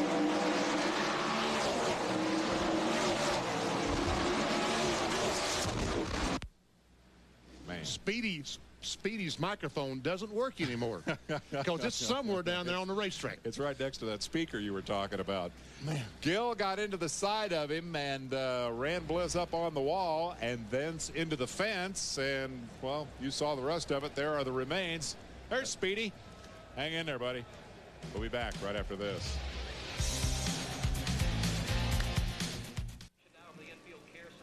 We're at Bristol where the red flag is out for the Coca-Cola 200. Second red flag of the night. Chris Morgan and the crew overlooking the real source of the problem here. And there's why the damaged fence. That's why the red flag is out, because we've had a truck get in the fence and damage the fence, and we got some repairing to go. Marty Reed, what's Joe Ruttman doing in the pits? Well, you take a look at the left rear tire and you know exactly the reason why. I guess the big question is, Joe, did that happen during the accident or was that going down before when you got past? Apparently it did. It started going kind of bad, and you know, they kept saying they had a tire going down, but I said, my goodness, we can't afford to stop because there's a giant penalty. But Jack Roush Racing's looking for a sponsor. Honest, we're going to do better from here out. Maybe this is an indication Mr. Ruttman's going to do better qualifying and a little better in the race. Well, I'll tell you what, you put on a spectacular show for us, and they may still get this out. I don't know, though, guys. There's 7 sections of chain link fence that they've got to fix. So they can't do anything with Ruttman's truck until after the red flag is over, but he has come to pit road. The rest of the trucks are stopped over on the back stretch. And the repairs have begun here, but this is going to be a lengthy process. This empty grandstand is the backstretch grandstand, and behind that they're doing some construction work. Benny had a great idea. Take all the people and move them from the front stretch over to the back stretch, and then you don't have to fix the fence, but I don't think they're going to do that. Let's take another look at how this all transpired. It involved Mike Bliss as they came up the front straightaway. Now, this is after the impact that put him up on the wall and up on his side. And the truck is sliding on its side down and goes down the bank to the apron on its side. It's amazing that it did not flip over on its roof when it got down in turn 1, but it didn't. We talk about 36-degree banking. That truck is sliding on the sheet metal. Here's how it started with the contact apparently from Bobby Gill on the inside. That's Gill in the 75.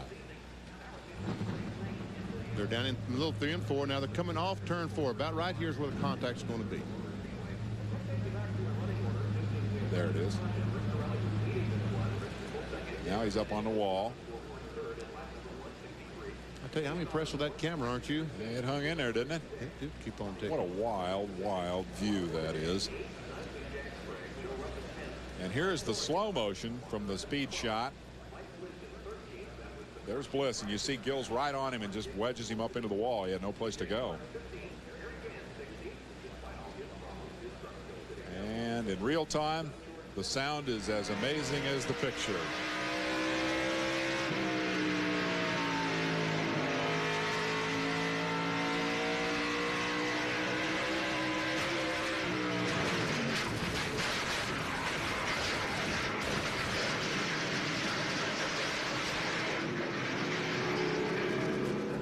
Somewhere in the middle of that was the sound of snapping fence posts, and these folks are charged with the responsibility of putting that fence back together again on the front straightaway here at Bristol Motor Speedway. Well, I guess I see now, having watched that sequence, why Bliss was so unhappy. Yes, we can see it. Truck racing 1996. It has had a little bit of everything, and we've seen most of it here tonight at Bristol, where we stopped for a red flag with still 7 laps to go once they make the repairs. Time for a driver's meeting. We'll take a break. Come back with more as the trucks are stopped on the backstretch.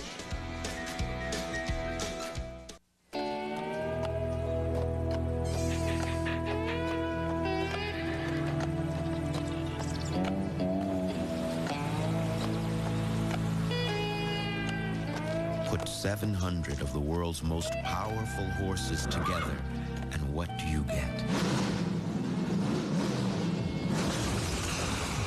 You get out of the way. The Budweiser Ken Schrader stock car. See you at the races. You expect wild things to happen when you come to Bristol Motor Speedway. The Coca-Cola 200 has certainly lived up to expectations. It has been as wild as, what, an arena football game, I guess? Arena football is celebrating its 10th anniversary, and we got the games for you here. Coming up, Anaheim versus Arizona, midnight Eastern time tonight. That'll be from Phoenix. Be sure and check it out. It's a little like football, a little like hockey, a little like racing in the sense that they slam into the walls real hard.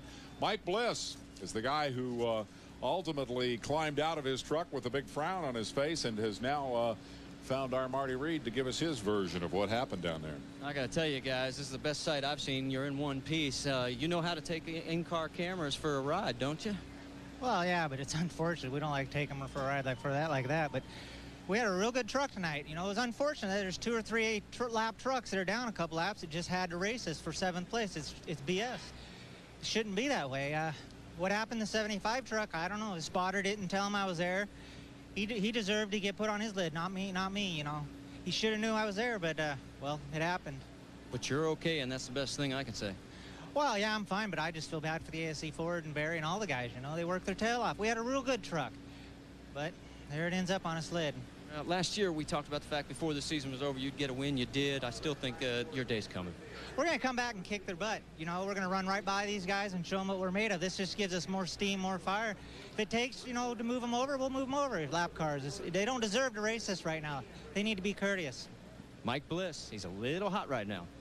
Well, he's real hot. I've seen a lot of Mike Bliss on the Thunder shows over the years, and he's mad, but he's also wrong because the fact is Gil was not a lap truck. No, he was not a lap truck. But again, Gil should have known he was on the outside. Should have known he was there. But they were racing for position. You're right. We're under this red flag as they make these repairs on the front straightaway for the obvious reason. You can't restart the race with a big hole in the fence. They're making pretty good progress on that. We're going to get the guys at Sports Center geared up, and they're going to jump in a little early, about 10:45, and bring you up to date on some of what's happening elsewhere in the world of sports, and then we'll come back and finish this baby after they get the fence fixed here. I guess the big surprise for me tonight, in addition to this kind of thing, isn't necessarily surprising. Bristol's the kind of place where that can happen. Surprise to me is the way Skinner came apart there after the halftime break and went backwards. I mean, they tried to fix the truck. He said it was a little bit loose, but evidently the set of tires that they put on at the halfway break or something was very, very loose, because even they dropped the Panhard bar, which should have tightened the truck up, but it's still very, very loose, to report from the pits. Skinner now showing in 4th spot under this red flag. We're going to get in another commercial break as the fence crew continues to do its thing here at Bristol Motor Speedway. Under the 2nd red flag of the night, we're on lap 163. You know, I think they're the best fans in the whole world. Most of the tracks we go to, there's not a vacant seat anywhere. It's great to be part of a sport that keeps getting bigger and better every year. I love automobile racing. I couldn't be doing this if there weren't people in the grandstands. They're what make NASCAR. Just thank you. Thank you for all the times that you come to the racetrack and sit in the rain. Thank you for all the times you come to the racetrack and sit in 200-degree heat. Thanks. NASCAR fans, it's true. You're the best in all of sports. Dave Despain and Benny Parsons at Bristol Motor Speedway. You got any cut and torch experience or sledgehammer experience to speak of? Plenty of that experience, but I'm up in the booth and I don't probably couldn't go down and help them out too much. Don't volunteer to run down there. They are cutting away still the bad poles, as you can see, the broken poles, getting rid of the broken parts in order to replace them with the new parts. And we're told that this process is probably going to take somewhere in the range of 30 to 40 minutes to get the fence back in a raceable condition. Whole show here tonight with great potential to shuffle the point standings, as Skinner had come into this event 9 down to Hornaday and hoping to win his 4th straight race and take the point lead. Now Skinner has fallen back to 4th, but Hornaday has also had his share of difficulty and has fallen back to 13th spot, so he is still very much in danger of losing the point lead. And Sprague, of course, getting involved in that wreck earlier, is going to see his point total suffer, although he is hanging on to 9th spot. He didn't go a lap down in the wreck, so sure gets quiet all of a sudden. It does. Throw that red flag. I'm telling you, you shut those trucks off and you can hear a pin drop around here. But fortunately for everyone, folks are still here. They want to see the final 37 laps of this super truck race, this Craftsman Series truck race. Good chance to go get a hot dog, hamburger, a few French fries. I guarantee you there's a lot of folks there just dying to see that Richard Petty owned truck win this thing. Dodge looking for the victory here this evening with Bickle, and with Ruttman out of the way, Bickle versus Corelli looks like the battle, and I'd say that's a pretty even match. It looks like to be a very even match. Wouldn't it be something if Richard Petty's truck would win tonight and then tomorrow Bobby Hamilton win in the STP Pontiac? That would be something else. Hamilton's got the pole tomorrow up at Michigan. Meanwhile, Mike Skinner, who came here looking for 4 in a row, is standing by with our Marty Reed. Yeah, and I guess the first question is, do you wish you hadn't made that change at the halfway break? I don't know. We changed it the other direction, and it went the other direction. I don't know if we've got a bad set of tires on the truck or if we've got a chain in a bind, or, you know, I feel like the chain on the left rear is in a bind on the thing. I think when we might have set it down, it kind of looped around there and got in a bind. It's trying to pick the left rear up or something. It's extremely loose, and we're talking about right now if it's worth losing the track position to go in, jack it up, look at it, and see if we can figure something out, or really what the heck to do. I really don't know, but we're just trying to hang on. It's a wild night, ain't it? Did you expect anything like this? No, I kind of expected to win this darn thing, but you know, 4 in a row might have been a little bit too good to be true, but you never know. These guys are pretty shifty. They're liable to bring that thing in there and work on it and bring it back out and take it back to front. I don't know. We'll see what happens. Well, I'll tell you what, guys, we're going to mosey on this way. I think I see Rich Bickle. Thanks, Mike. We'll see if we can get a quick word with Rich down here. Rich, let me get a quick sound with you here if we can. I'll tell you what, you guys are running all of us ragged. How are you guys feeling out there? Well, I'll tell you what, it seems like every time we come to Bristol, the old floor pans get hot and your feet get hot. But I'll tell you what, this Cummins, Georgia Pacific, Mopar, STP, and Petty Dodge is running good, and I think we might have a little bit for them. You know, we were talking to the crew, and Mike said, he said, you know, we're not ready to fold our Helen up yet, but we think we got something at the end. And boy, all of a sudden, you guys started moving. Well, we were pretty good there in the beginning, and I was just kind of riding it out. We got stuck behind some lap traffic and got binged around there a little bit and got slid back to 5th. That kind of hurt us, and we worked our way back up, and I think things looking pretty good. But Crowley's running good, and Rosena's behind me is running good, and Sauter's running good. So this is going to be a good finish, and as soon as they get this fence fixed, we don't need to see more incidents like that. I'm glad to see Mike's all right. And like I said, ready to put this Dodge in front and win one of these things for a change. This could be a very big weekend for Petty Enterprises. Well, I'll tell you what, it'd be you know, Bobby's setting the pole up there in a cup deal for tomorrow, and I wish them all the luck tomorrow because they deserve it. And, you know, we ran Slinger last Tuesday night, and a week ago Tuesday, and we went up there, and I said we're going to go to Kinley and win, and we're going to come here and make it 3 in a row. So we won at Kinley, so I got one more spot to do it. All right, there's Rich Bickle. He doesn't look like he's broken a sweat. I don't know. You look too good, guy. I got to find out your secret. Well, I don't know. It's pretty hot in that thing. It's about 160 in there, I swear. Boy, it's hot. Take it, guys. They're running the Dodge Avenger at Slinger and on the short track down in North Carolina. Won both of those races back-to-back, so he's pretty pumped up coming in. He is pumped up. And Mike Skinner was talking about a chain getting caught. When they jack these cars, these race trucks and race cars have long trailing arms that hook up about the center of the car, come back, and the rear end housing sits on top of that. Well, when you jack and coil springs is the suspension in the rear. When you jack the truck up on the side, the left rear tire would just fall down until the shock catches it. And when they change the tires, they've got to have something to pull those tires off the ground so that the left rear comes off about the same time as the left front. So what they do is they hook a chain to that trailing arm to the frame, and that pulls the left rear tire or the right rear tire off the ground on pit stops. Well, sometimes when you let the jack down, that chain gets hooked on something and will not allow that left rear. It'll go down, but yet when the shock comes up and the thing hits a bump on the racetrack, it literally jerks the left rear or right rear off the ground. That's what he's talking about. And that was the same thing or something similar to that happened to Bliss on his qualifying effort. He went out to try to qualify, and the chain was hung up, and the truck was so loose he couldn't hardly drive it. So Bliss's night ended, of course, in this incident right here as he went out and knocked the fence down literally at Bristol. We'll get in another break. The Sports Center guys are gearing up. We'll stay on top of it here at Bristol. Stay with us. After all these years, you can finally get a daily hit of motorsports on ESPN2 every night of the week, Monday through Friday. We've got RPM tonight with John Kernan in the studio in Charlotte, 7 o'clock Eastern time. And then on Sundays, we wrap up the whole world of racing out of Bristol with my main man, Kenny Mayne, on top of the action, 6:30 p.m. He'll be telling you all about the Winston Cup race. Probably have some truck highlights for you tomorrow night. So be sure and catch the boys in the RPM2 arena. We talk a lot about Corelli, and we've heard from the guy who drives that Petty Dodge and Bickle's opportunity to win here tonight. But what about Dave Rezendes? He's been sitting back there looking like trouble for these guys up front. He's standing by with Marty Reed. Yeah, I finally found a guy who's cooking as much as everybody else is down here. Dave, you know, it's been a quick turnaround for you. I mean, first half, you said yourself, you were awful, and now here you are, 3rd place. Oh, yeah, we started 8th. I thought we were going to have a quick run to the front, but, man, it was so tight we tore off one of the front tires, and I had to just ride. I thought I was going to get a flat. The guys, they started turning wrenches and throwing stuff around the pits, and Danny made a good adjustment, and guys work hard like always.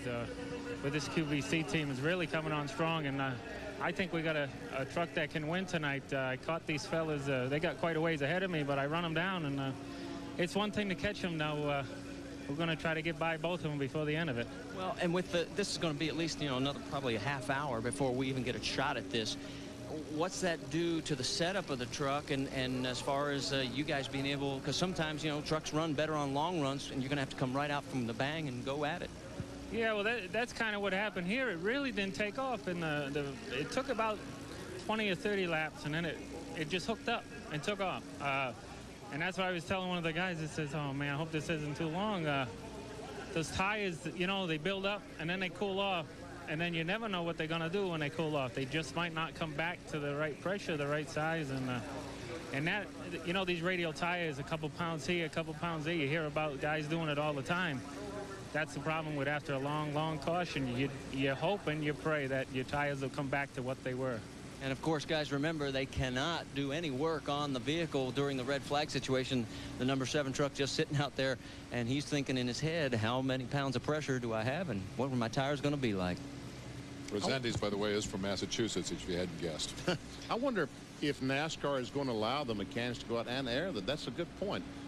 Since they're going to sit here for about an hour, I wonder if they'll allow them to go out and check the air pressure on the tires and readjust the pressure to where the mechanics would like to have that. They are radial tires, as he mentioned, and we hear all the time in the Cup races about adjusting setup with a little bit of air pressure, a little bit, you know, up or down to change the handling. Now you could have a dramatic change in the handling that you have no control over. Exactly. Right? Well, we're going to take another break. You can see down there where the blue tarp is, the construction site one of the construction sites here at Bristol Motor Speedway. I don't know, maybe they don't want us to see this. It's too ugly. We'll take a break. Speed World coverage of the fence repairs at Bristol Motor Speedway this evening being brought to you by the good folks at Split Fire. Enter the performance zone with Split Fire Performance V spark plugs. Well, we hate the red flag, too. The reason they put that cover up there, see the guy welding behind it? It's to protect the eyes of the fans so that they don't look at the welding, and you can damage your eyes doing that, in case you don't know that. Kids at home, remember that lesson? Let's hear from Butch Miller. Take a look at this truck. Butch, this truck is in too good a shape. You haven't been run into enough out there. Oh, you're looking at the wrong side. The other side's banged up. I don't know. I was doing my best Joey Chitwood imitation out there, and I banged it up a little bit. I'll tell you what, we thought Bristol last year was a real barn burner, but you guys really are taking it to new heights tonight.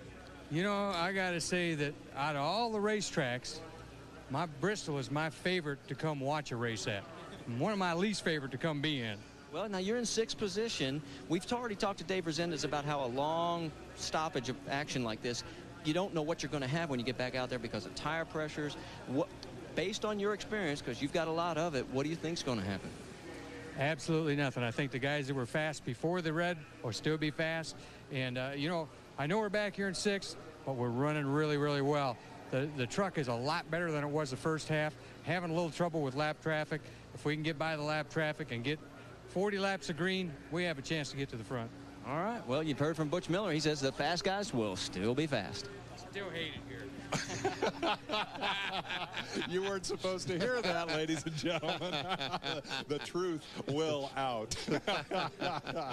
Butch Miller, he tells a great story about when he went Winston Cup racing. He's always built his own cars, and most of those cars were made out of fiberglass, and you know, you glued them together. And he said he went down to the Winston Cup and tried to learn how to weld a car together. Never could quite figure out how to build one. So he's a great guy. What we're going to do here, you can see that the work is continuing. We're going to get the guys at Sports Center all fired up. Gary Miller and Steve Levy are standing by. So we're going to kind of put a button on it here and get the fence fixed, get Sports Center handled, then come back with 37 laps to run and see who's going to win this clam bake, the Coca-Cola 200. So stay tuned for Sports Center. We'll be back later. Welcome back to Bristol, Tennessee. The Craftsman Truck Series, the Coca-Cola 200, interrupted by a red flag after a big crash involving Mike Bliss. Tore out that section of the catch fence along the front straightaway. The truck's over on the back straightaway pit road. Drivers are back in the trucks. They've checked the air pressure. We're about ready for a restart. Here's how this all started. There's Bliss's truck sliding on its side into turn 1. And now watch gravity take over on that 36-degree banking, and it slides on its hill, or on its side, right down the hill. Now, the really wild picture, Benny Parsons, comes from the onboard camera. That's Bobby Gill on the inside. They're going to make contact, and just watch this. This is up in 3 and 4. Gill goes in front. I think he thought he had the Mike Bliss truck cleared, but folks, he doesn't. Watch.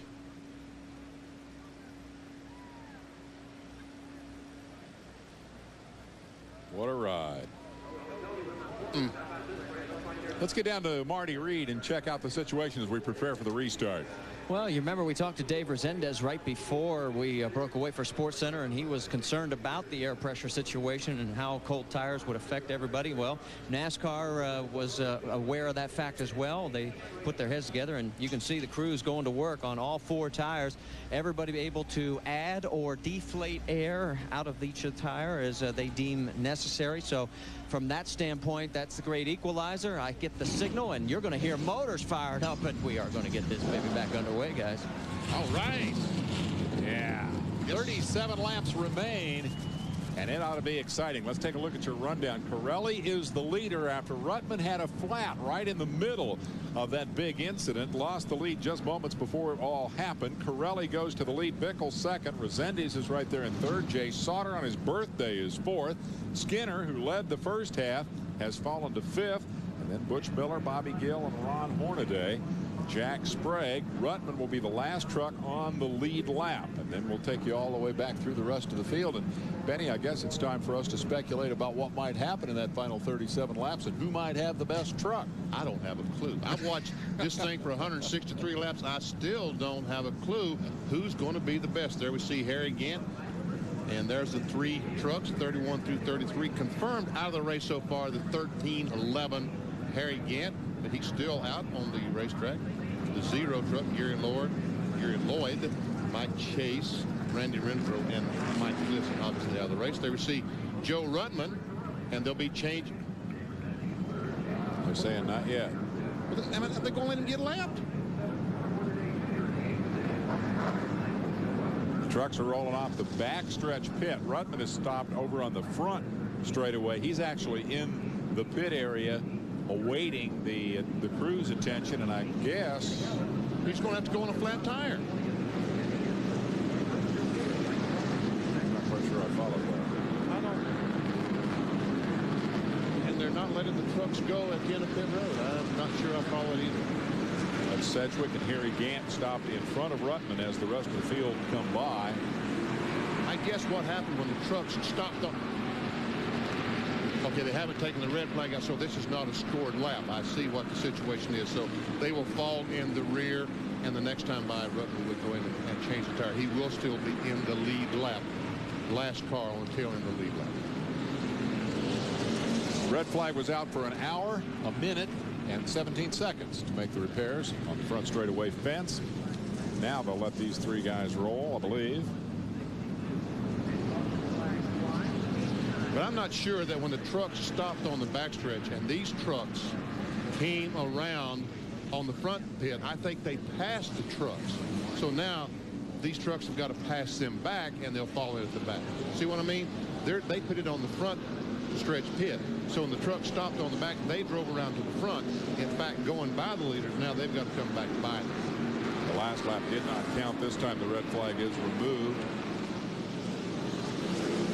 which would then make the next lap, I believe, the first scored lap. Yeah, right. Well, the red flag is still out. Red flag is still being displayed by the NASCAR official.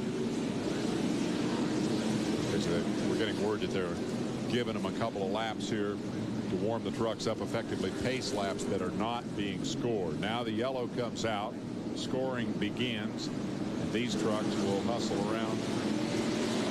And Ruttman should be able to maintain his position on the lead lap if they do a quick tire change, which is what that truck needs. And remember, that all dates back to the moment when Corelli went past him to take the lead in the race. And there is Corelli behind the pace truck. Is that pace truck or pace car? That's pace car. Well, it was a pace truck to begin with, but 16's in. Marty Reed is there. Yeah, Ron Hornaday has to do some damage repair on the left rear. They also have to change the right front. Swing around, and we can show you that left rear on Joe Ruttman. They're finally going to be able to replace that one as well. They're pulling sheet metal away on the right side of his truck. And right behind them, the 75 is on his way out. And whoops, the signal mix up here. They were going to change 2 tires, but he's back out. Ruttman rumbles down pit road, hoping to pull off what would be a miraculous win here now to make it 2 in a row. He having won it here a year ago amid a fair amount of excitement. Nothing to match what we've seen here this evening. Well, ladies and gentlemen, buckle up. Buckle in. 1 to go. 1 to go. Marty. Well, Harry Gant's got problems. You see the pool of water. They're trying to fill up the radiator, trying to cool it down. Now, Joe Ruttman just came back in, so yes, they did need to change that right rear. This really could be costly for them because we're supposed to be going green this time, guys. So Ruttman on pit road as the field come through turn 3, anticipating the green this time. A pressure pit stop. Ruttman will get out ahead of the pace car, but will be almost a lap down as they take the green flag for the restart. It falls on Rick Corelli, the High Plains drifter, out front as we start lap 166. And Bickle right with him. And is he right with him? Right on the back tailgate of that Corelli truck. And he goes up, and here comes Bickle. No, couldn't quite make it. Had the inside for a moment, but Corelli got the good drive off the corner. Maintains the gap at a couple of truck lengths between the Chevrolet out front with a Remax sponsorship and the Dodge. Out of the Richard Petty stable, Bickle in hot pursuit. Never seen Joe Rutman, the white truck. That's how much he likes being lapped by the leader, Rick Corelli. And no other challenger has emerged. Resendiz has not been able to maintain the pace of the leaders. These two guys want to make it a two-man battle, and Bickle is right there and challenging. Looks like a couple pretty evenly matched trucks. It sure does. Chevy and a Dodge. The Ford hopes hurt by Rutman's flat tire misfortune. He's nearly a lap down as Bickle continues to work, trying to get the nose under Corelli and move him out of the way. I think Dave Resendiz in the Ford might be gaining on these front two. What happened to Resendiz? He had a problem getting by the lap truck of Lance Norrick and was lost about a straightaway to the leaders. Lap truck moving out of the way. This is the lead battle. Corelli and Bickle. Working lap 172. Bickle tried his best to turn that truck and get on the accelerator. All he did was get it a little bit loose, unable to get alongside Corelli. I'll tell you, after all the hard luck that Corelli's had the last few races, he's not going to give that lead up easily. He badly wants to win this race tonight. Started from the outside pole, his best qualifying effort of the year, and now he wants to back it up with a win.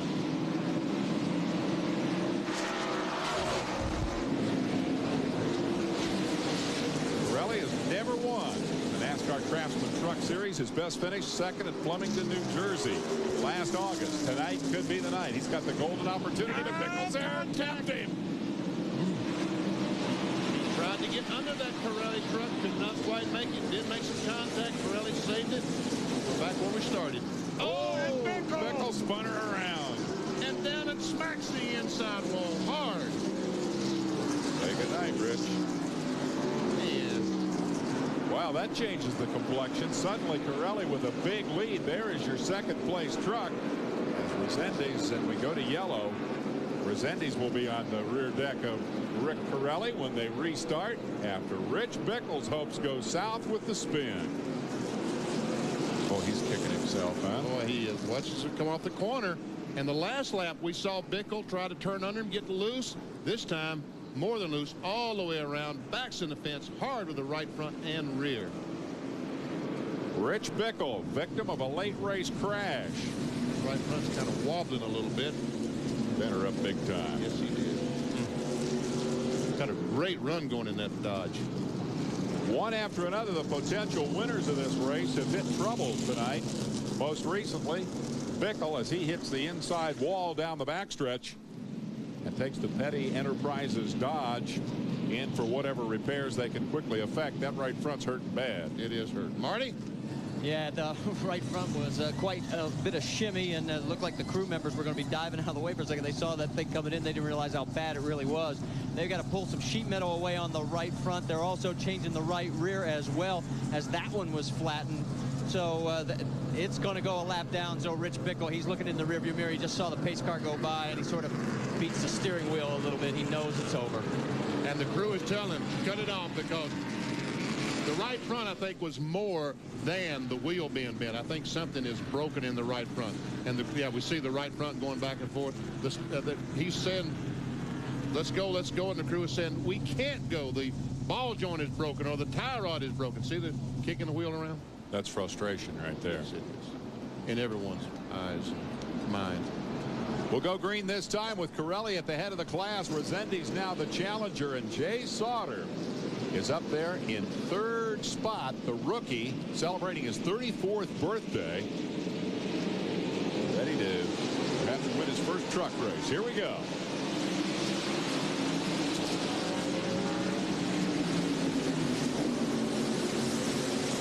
Resendiz was able, and looky here, Resendiz trying to get on the inside of Corelli.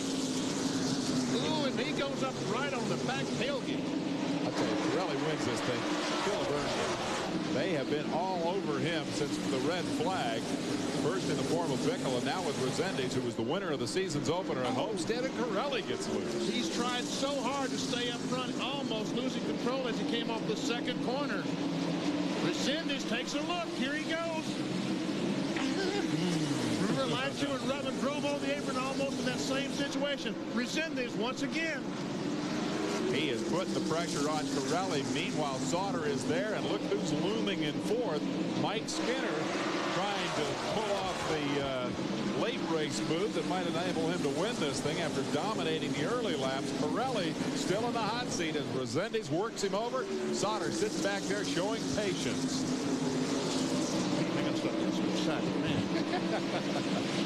Wow. It's been good, it's been exciting, it's been wild, and now it's time to settle it. We're inside 20 laps to go as Rick Corelli started on the outside pole, currently leads it. Resendez coming from 8th to challenge for the win in the waning laps. That's Butch Miller, your 5th place truck on the tail end of this 5-truck freight train here as they single file it down the backstretch. Corelli enjoying perhaps a truck length lead for the moment. Trying to put the Remax Real Estate people in victory lane in their first appearance in NASCAR racing. Be good for the old sponsorship deal.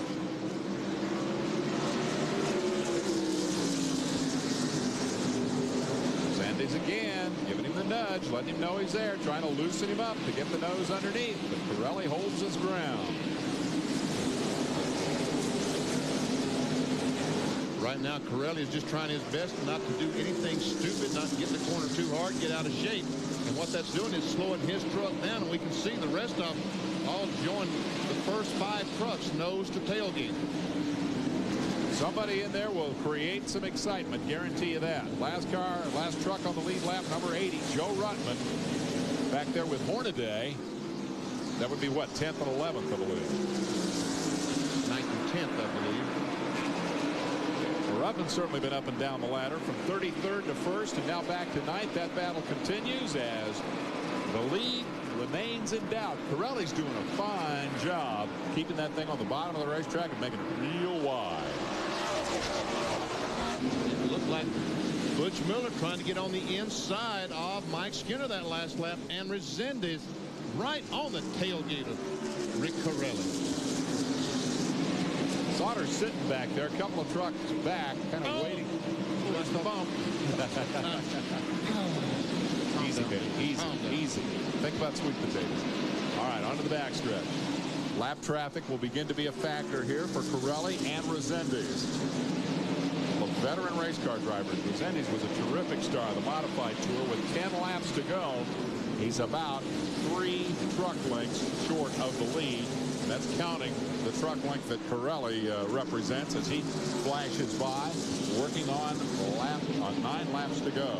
And heavy traffic. 4 trucks directly in front of the leaders. They're able to go by Keselowski. There we see Kenny Allen in front. Also Andy Gisman. Is this the chance that Resendez has been waiting for? Didn't work that time.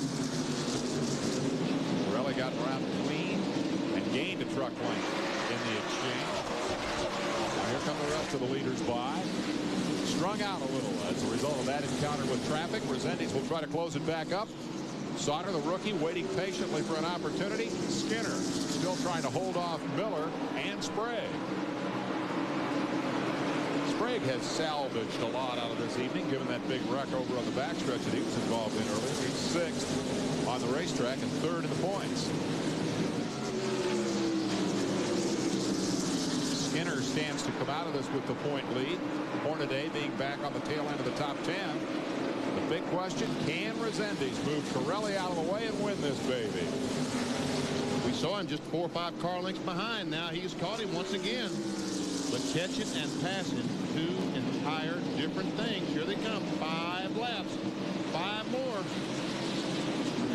Can't hold your breath that long. You got to breathe sometime. Here's Resendez moving in. He's bumped him. He's tapped him. He's let him know he's there.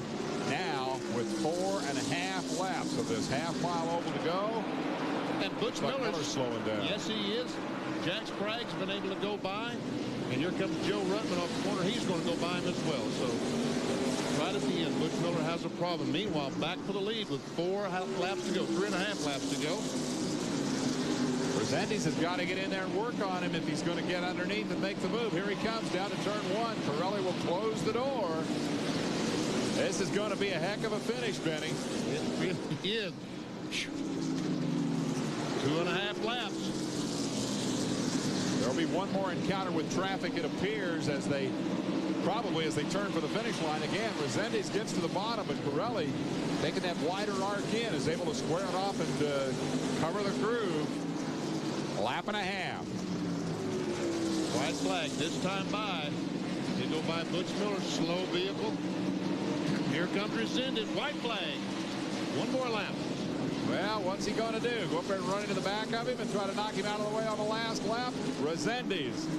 There, Corelli leads it into the final 2 turns. Rick Corelli trying to win his first ever race. Resendiz beating on him. Corelli holds his own. Corelli will win it as Resendiz settles for 2nd, Sauter 3rd, Skinner for 4th, and Sprague for 5th. Well, he tried it, didn't he? He did try it.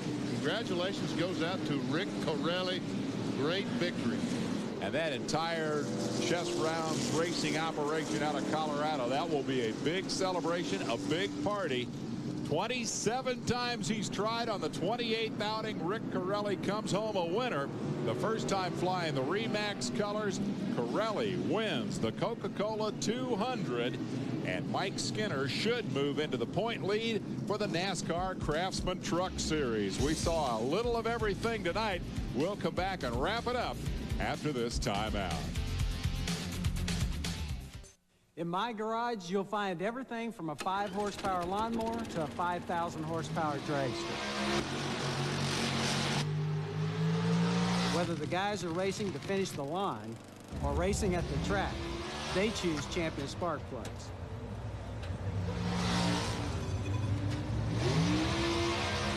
We choose Champion spark plugs for all our engines, and you should too. Champion, no matter what you drive. The Coca-Cola 200 is history, and Rick Corelli has won it. His first victory on the NASCAR Craftsman Tour. A big smile on his face as he prepares to evacuate that truck after a wild 37-lap run to victory lane, with Dave Resendiz beating on him every inch of the way. Up on top of the truck, and hello to the fans at Bristol. Marty Reed is there to join the party. Oh, I'll tell you what, this is going to be a fun interview, because there's only 2 guys that had run every single race so far, Bill Sedgwick and you, who had not yet visited Victory Lane. He hasn't made it yet. You just did. Congratulations. I tell you what, Marty, thank you. I mean, you know, my hat's off to Rick and the whole crew.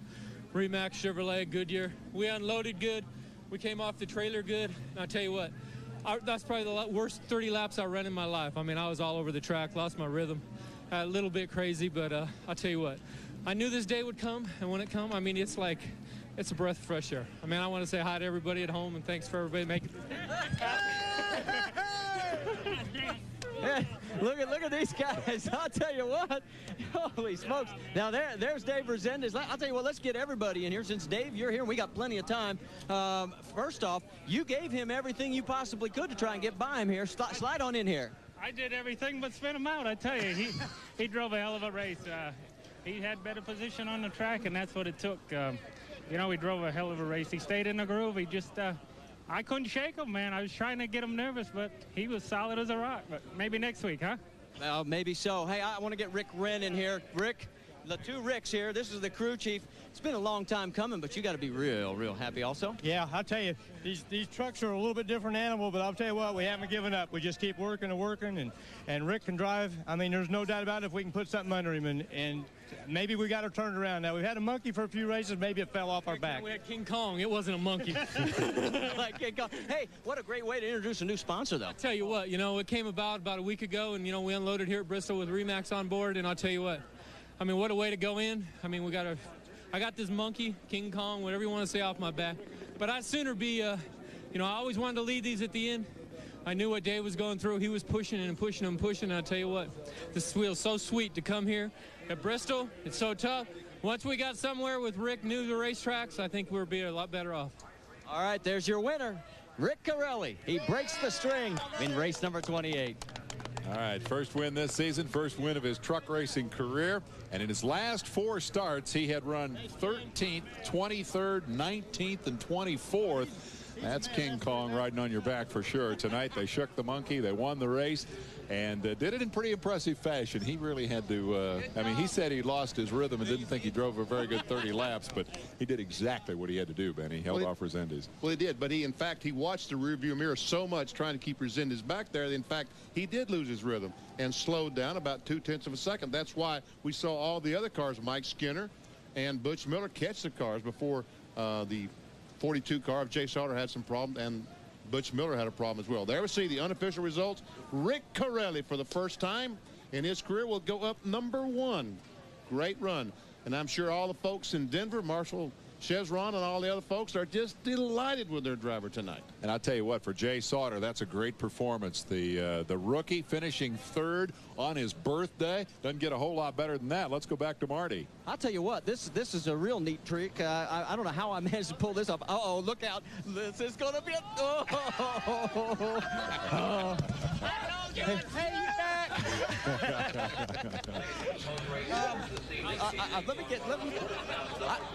Now, you know what the worst part about this is? I got to turn my back on these guys now to talk to you. They got us last time, didn't they? Hey, listen, first off, 4th place. I mean, you know, it wasn't exactly what you wanted, but you hung in there. I think when we set the truck down, I don't know what happened, but my speculation is when we set the truck down after putting the tires on it, the left rear chain hooked up, bound up. And all of a sudden, the truck was so loose I couldn't drive it. Then that red flag came out, and when we got ready to go back, I swerved the truck several times real hard, just maxing it out, and I think I knocked it loose because the truck was real good there at the end. You know, Jack was coming awful hard, but Jay and I was going to the front. I think we was going to be okay 15, 20 more laps. Jack, hold on a second. You finished 5th. I got to bring Jay Sauter in here. We didn't get a chance to talk to you during the break, but I'll tell you what, best run, good luck. I mean, it was good job, good driving. Yeah, we can't complain. Qualified 18th, not what we wanted, but this team, Sabco Chevrolet, was really hot tonight. These guys just don't give up, and Goodyear gave us an excellent tire, and that really made the difference tonight.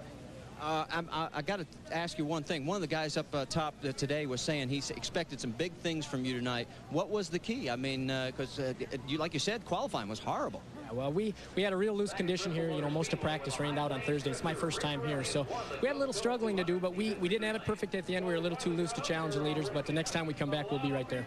Well, let's switch over to Jack Sprague, because here's a guy who, you talk about having to battle your way back. I mean, you ought to get the Hard Luck Award.